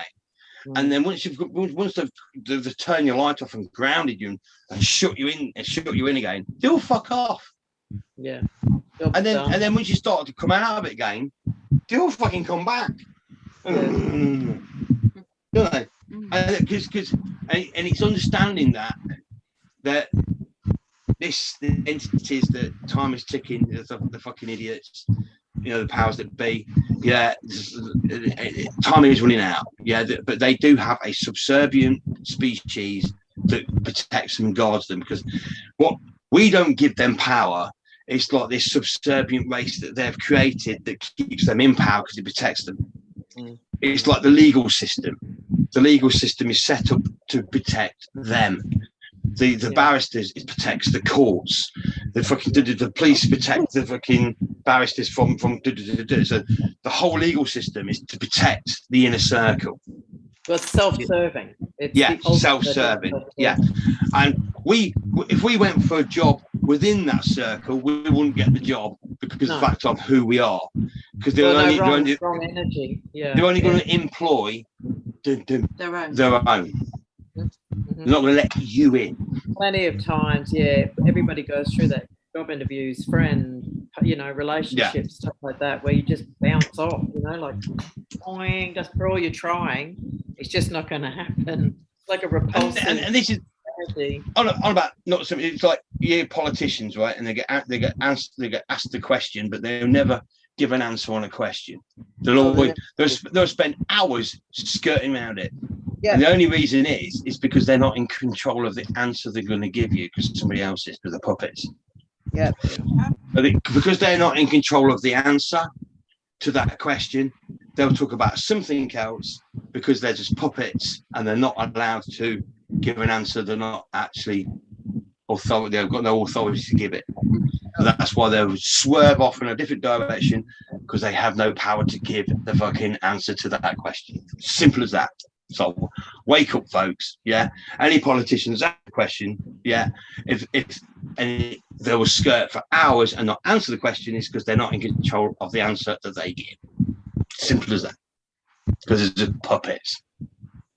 And like we said before, MP stands for massive prick. But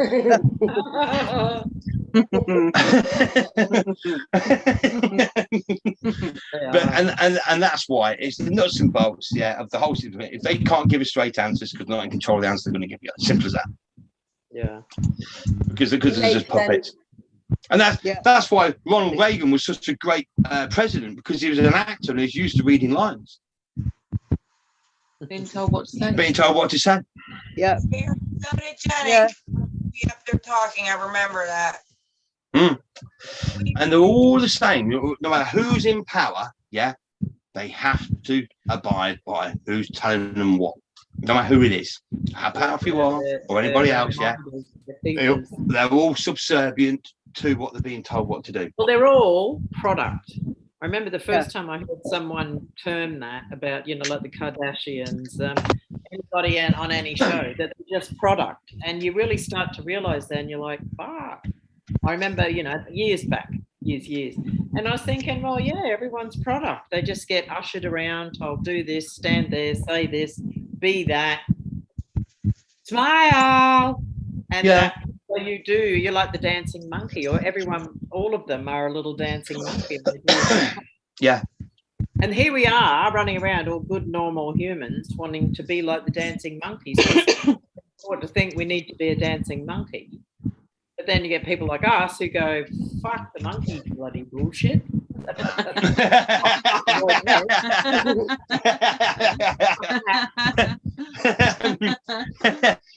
Especially when you know how it works. Yes. This is always why I've said, I'm not a psychic, I'm not a medium, I'm not this, I'm not that. I just understand how it works. It's now.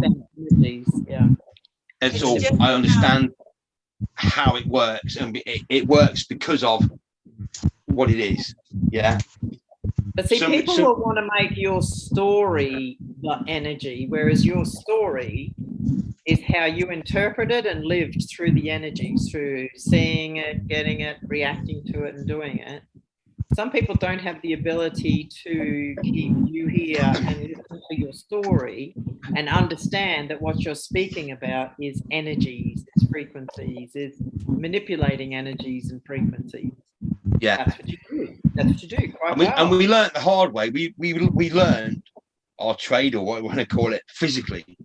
We've been doing this since I think it's 2000. So we've been doing this physically, taking these people on physically. We've met these people, we've seen these people.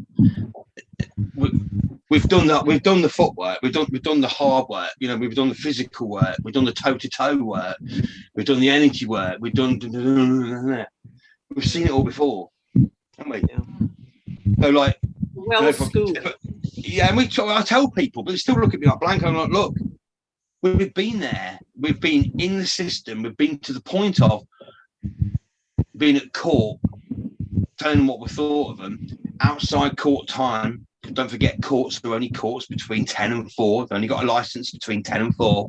Yeah, at 9:45. Didn't happen outside court's time. Yeah, we've been there.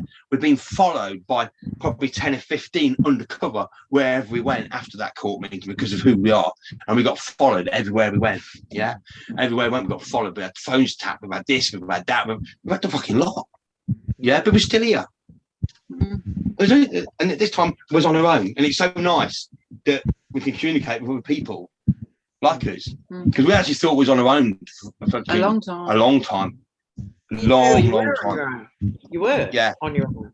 We were, your own yeah. situation. We needed to be that as well, but you got strength, you got wisdom, and you gained other things by thinking that you were on your own. No one else gets it, so you didn't have to think or factor in anybody else. That's a really cool part. Until now you're sort of cataloging everything. It's like, great, that's pure essence of us on our journeys back then, because didn't have to worry about anybody else. There was nothing else to worry about. No, it was like, who the fuck are we? What the fuck are we doing here? Why am I listening? Blah blah. Why can nobody else see it? Why can't anybody else see it? And it's like, but we spoke to people this week that feel lonely. Yeah, and we understand what lonely means, because like we was on our own. We was taking on the big boys. Was having phones tapped, was being followed, was being this, was being monitored, was being this, as well as being on our own. And at the end of the day, we're still here. Yeah. I mean, we say to people that we've been talking with, you're not on your own anymore. We know what on your own means. Yeah, we know what it means. We know how it feels. But you're not on your own anymore, because it's like we understand it, and we have greater knowledge of. It worked when we didn't have a lot of knowledge, yeah, and it worked. We've learned a lot as we've gone along as well. The one thing I have learned when we're working with the energies, the more knowledge you have about something, it stops things working. Yeah, so because the work that you've done, through all of that, stops things working in the subconscious realm. So we're like, fuck, everybody else is like getting all their upgrades, and we ain't, because of the knowledge we have, because we're sharing relevant to and from whoever, wherever. But you can feel it wasn't coming back, because we're sending it through the subconscious realm of relevant to and from whoever, wherever they are sharing. Because of our knowledge, it stops it coming back. So I was like, shit.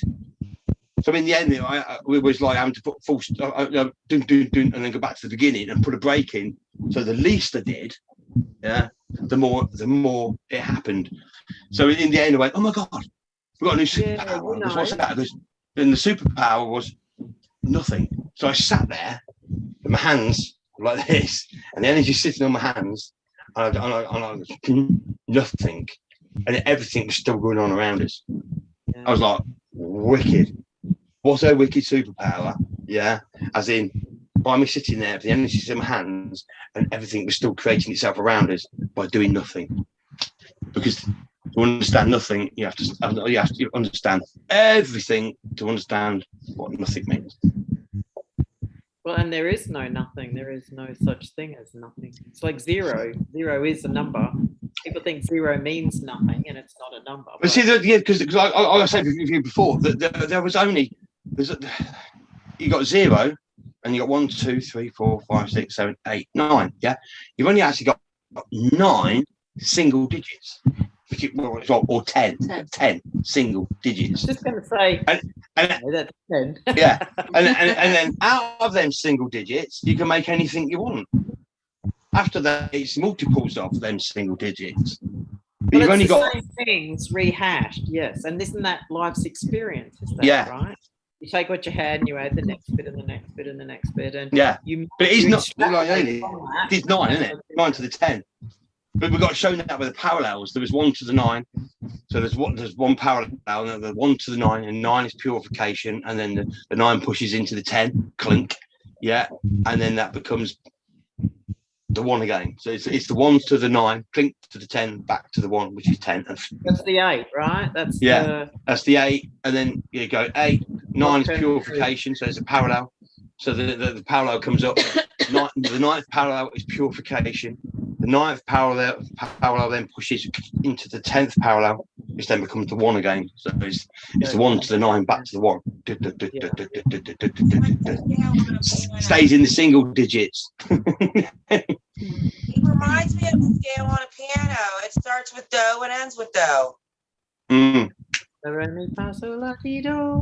then you got the end is 9 of 9, but 9 planets, 9. 72, 7 and 2, 9. 8 or 9? Two 7s is a pyramid. 2 7s is also 14, also balanced. Always back to that fucking clock. Been a fucking day in my life, that fucking clock. I'm glad to share it. Bits of information out of the it's like the gift that keeps giving. It is, yeah. Yeah. It really does. Gravy is infinite, and there's 8. It's 8 notes: do, re, mi, fa, sol, la, ti, do. Because you begin with do and then you end with do. It's 8, which is infinite, which it keeps continuing as you just get at a different tone as you go up the scale. It's like a joke. A joke works on a lock, a link, and a loop. So the lock, you start telling the joke, then you got the link of the story, and then you link, and then brings the link of the story and the lock back around again, catches you out. It's funny.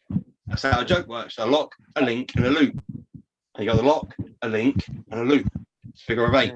If you've never heard it before, catches you out and you think, yeah. But when we do our writing or whatever, it's a lock and a link and a loop. Yeah.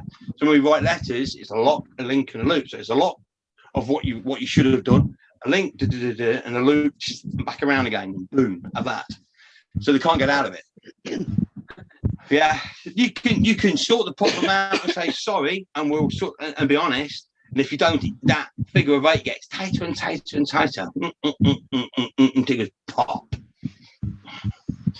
That's when we write letters. We write in a lock and a link and a loop.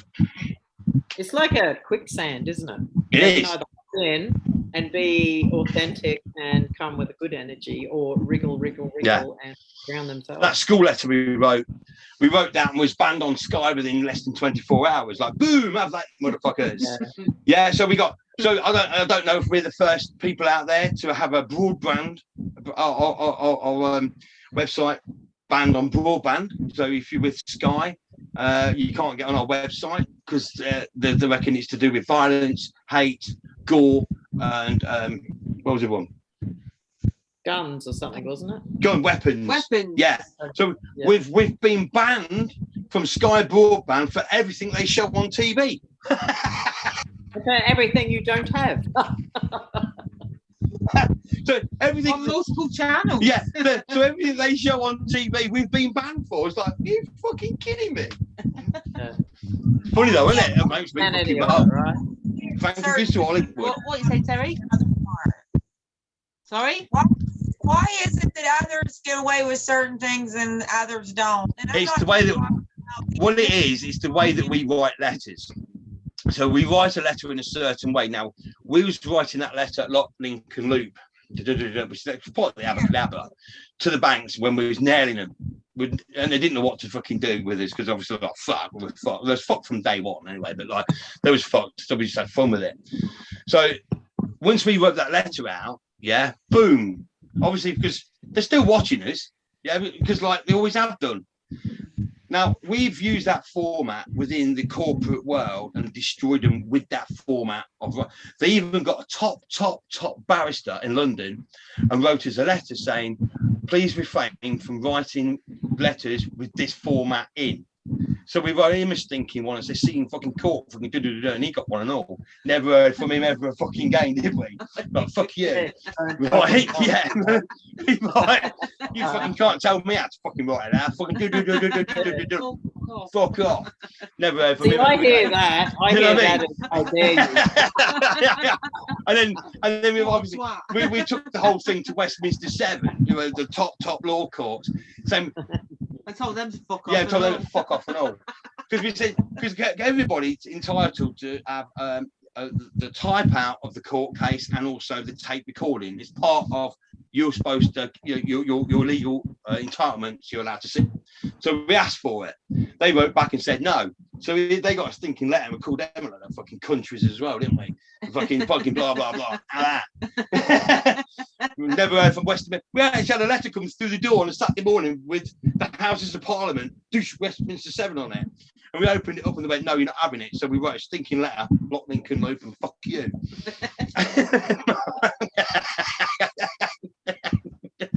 So and sent it recorded. And sent it recorded delivery. Now we used to send one recorded delivery, one normal, and a fucking email. Yeah, so we sent an email, a normal one, and a recorded sign form. Yeah. So costs us a fortune. Yeah, it costs us a fucking fortune. I'm worth it though. You know what I mean? But it's fucking funny. But like you know, so we've done the footwork with these idiots and fucking. But once we brought that format out into that letter, yeah, somebody said, "Oh, it's quite childish." And yeah, but it's written for children. It's written for a child to take to school to serve the teacher. For effect, yeah. For effect. Yeah. So however it's come across, that's perfect because it's for children. Yeah. So at the end of the day, all I've done is like the schools preach learning and teaching, then so why aren't the teachers learning? Yeah. Of what could go wrong. Yeah. And they're not. Yeah, so it's all about money and fucking pensions, and I'll get fucking fuming about it. It's all about money and my job and my pension, because don't forget, once you become subservient, you work for a civil service. And once you're in the civil service, yeah, you get a pension. The pension is usually really good. Retirement rates are really good because the fact of it's shut up or you lose it. But they constantly keep telling you, your pension, your pension, your pension, your pension, your pension. We ain't got any pensions. So it's a we got fucking nothing because we know we ain't going to be here. we know it'll be fucking done by then.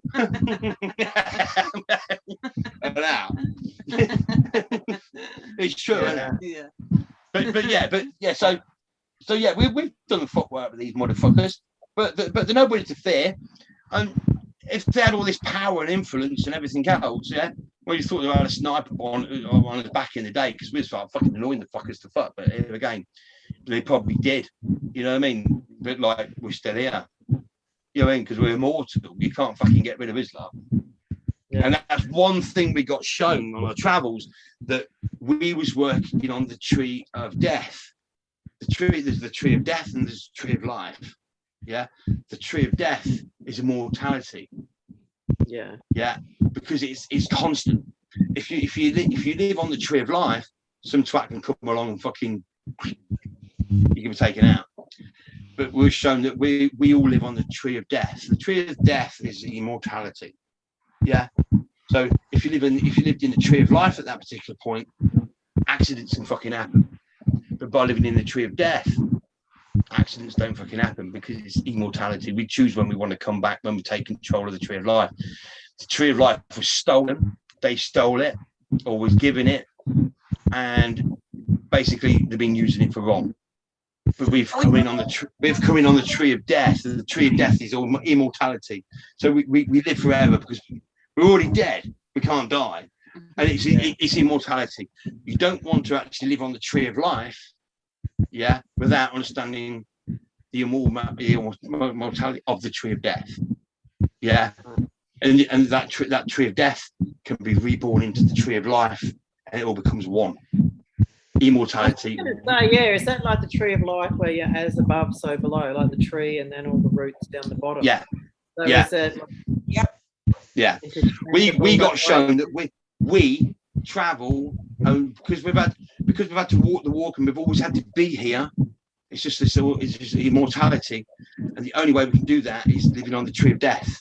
And then once the tree of death has run out its permutations of it, once the tree of life has reached its end of its life, it becomes the tree of death. It dies, and the tree of death becomes the tree of life and is reborn. Right. With immortality. That's toroidal as well, right? That's like a torus. Mm. Yeah, it is. Yeah. That's the age as well. Turning in and of itself. Back out again. Like a donut. Yeah.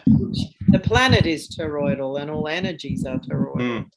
That's what we got shown, wasn't it? We're like, that's why we can't die. I'm like, wicked, because when we go on the travels, like, things are tested and stuff. I'm like, fucking hell, we can't die, mate. Well, fine. Like, but why are you trying to keep checking all the different dinosaur energy out on me and stuff? I'm fucking hell. Like, fucking, that's another story, but yeah. But like, but got shown that we live on, we've been here a very long time, and we live on the tree of death. The only difference is between the tree of death and the tree of life is because we control the word how it works. But the tree of death is immortality. The tree of life only has so long before that tree of life becomes the tree of death, and then the tree of death, which is immortality, which is a lot bigger than the tree of life, becomes the tree of life, even mortality.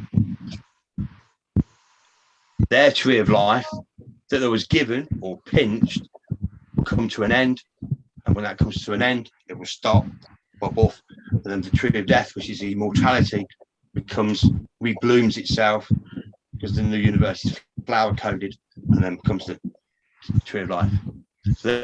So the tree of life, of the tree of death, becomes the tree of life, and that's the universe and everything in it. They've got sort of one tree, one life to live, and once that dies. And we got shown that because we had a dome above us, and this dome had all this, almost like above us was the dome, and then there's all these like horrible animals within it, like crocodiles, all these things, and it was like they're all made like out of ice, but they're all moving around. Yeah, and all of a sudden it went and stopped. I went, fuck me, that dome was just stopped. Then all of a sudden it went, and literally you've seen all these like evil entities in the cloud or the ice formation, and start sliding off. I went, fuck, I wonder if that's when their tree of life ends, and then the tree of death, which is immortality, becomes the tree of life. You've seen that? You've seen that big time? Do you mean? Yeah, like an octopus. The octopus. We've seen it stop. Do you mean? We've seen it stop. We're like, whoa, and it stopped. And then it's almost like all these the energies above us, then the cloud formation and all the ice that got into it, and it become a living thing. It was just like, and then it started to melt and all slide off and fall off, didn't it? And I went, that's time fucking running out. And I think William now the other week, because we used to see the houses all separate and start moving around like a grid pattern, and you can actually connect yourself to the houses and push them out of the way, trees, plants, everything else. It's like a matrix. I think he now the other day, you're probably seeing the system as it is, and it breaking down and falling apart. Because it's weird. We do things, but we do things and realise we did that at the beginning. Like what? Yeah, we're doing something sort of like here right now. But then we realise we did that at the beginning before we stepped in. That was done billions of light years ago. It was like, so we're sort of doing the beginning and the end, and in the beginning, and I was like, well, fuck, which way round is it? Yeah, just get a bit confusing. It gets confusing. You're like, fuck. Then you realise how old you really are, And once you realise how old you really are, it then connects you to your higher self, because that is who we are. Yeah. The people looking after us is ourselves, our higher selves looking after us here. It really is. I've been through it all, and that's the only thing I can come out with. It's our self in the future, billions of light years in the future, our higher selves looking after us here in the present. Sort it out. So we can carry on building. Yes. Starships. Yes. Tick, tick, tick. Space travel. Tick. Fucking tick. I've ticked the fucking lot. I'm like, ooh. Yeah. Sexy uniforms for the ladies. Tick. Tick, tick, tick, tick. Yeah. And why fucking not? Yeah. But it's fucking what we've been part of and what I've seen is fucking wicked, isn't it? It is fucking wicked. It's all about space travel. It's like space is infinity, and it's just like it's clean as constant adventures and building new universes within it, and fucking blah blah blah, and in individual ones as well. Because at the minute everything's the same, but individual ones it's not, because it's relevant to and from whatever we fucking want. So they're all relevant to and from us, but relevant to and from whatever we fucking want within each fucking universe. They're all individual. Fucking beauty, innit?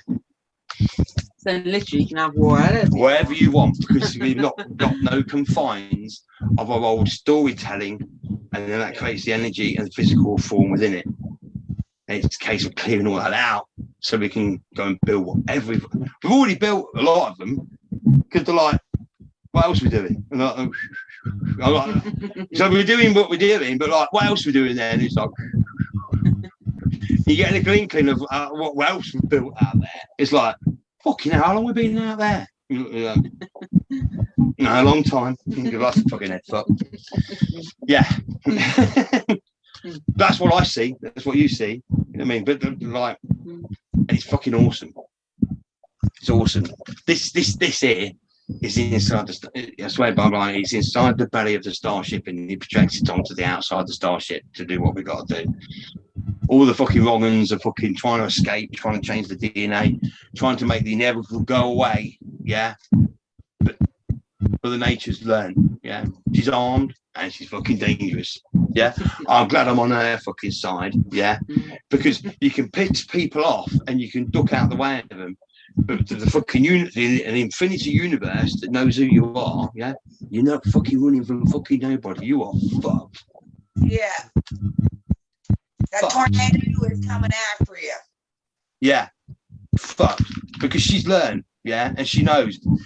We was on our journey, and you can see the universe around, or the dome or the sphere above us, and she was fucking itching to fucking try out these new things.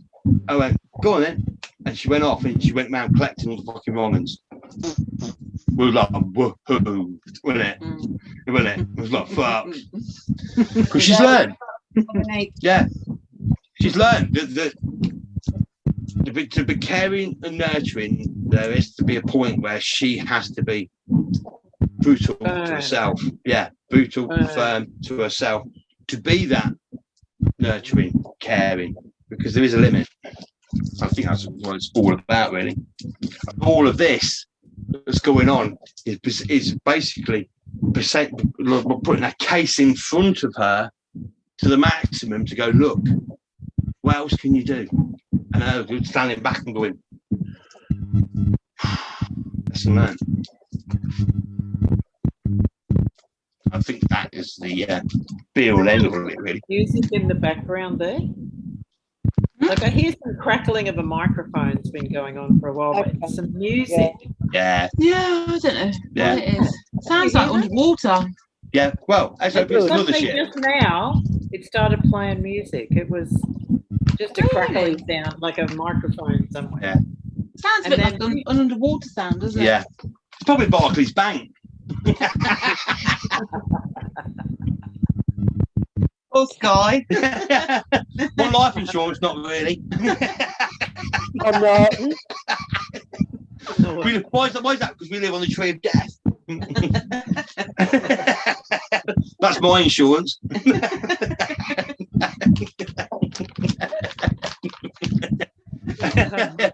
Does anybody want? Shall we end it? Does anybody want to say anything before we say bye bye to the Barclays Bank? Good one today. Thanks for watching again. Yeah, thanks for watching, and thank you for the ones listening. Yes. Bye. Power to you. Power all you. So just remember, if you are listening, all you wrong'uns, yeah, all I can say is tick tock, tick tock.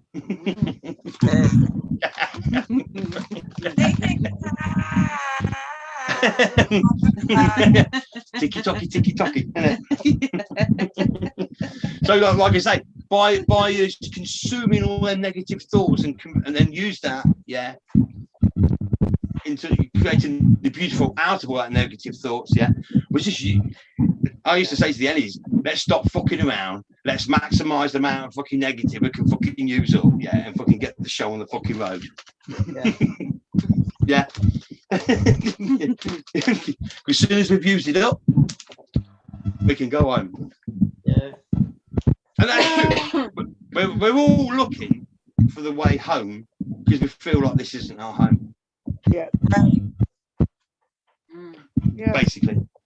Anybody that feels that is a mad thing to fucking say is because this is your home. Yeah, it isn't our home. Yeah. I fucking love nuts and bolts. Can you hear the music? It's probably Nigel, probably doing another mix somewhere. He's in the background. Like when they play, you know what it sounds like when they play what planets sound like? That Jupiter. Yeah. That nearly sounded like that. Like a planet. Planet with its little. Channeling planets now. Like, oh, drop one. That's a new pair of like, oh, my friend the planet. They're gone. Juggle. The fuck's that gone?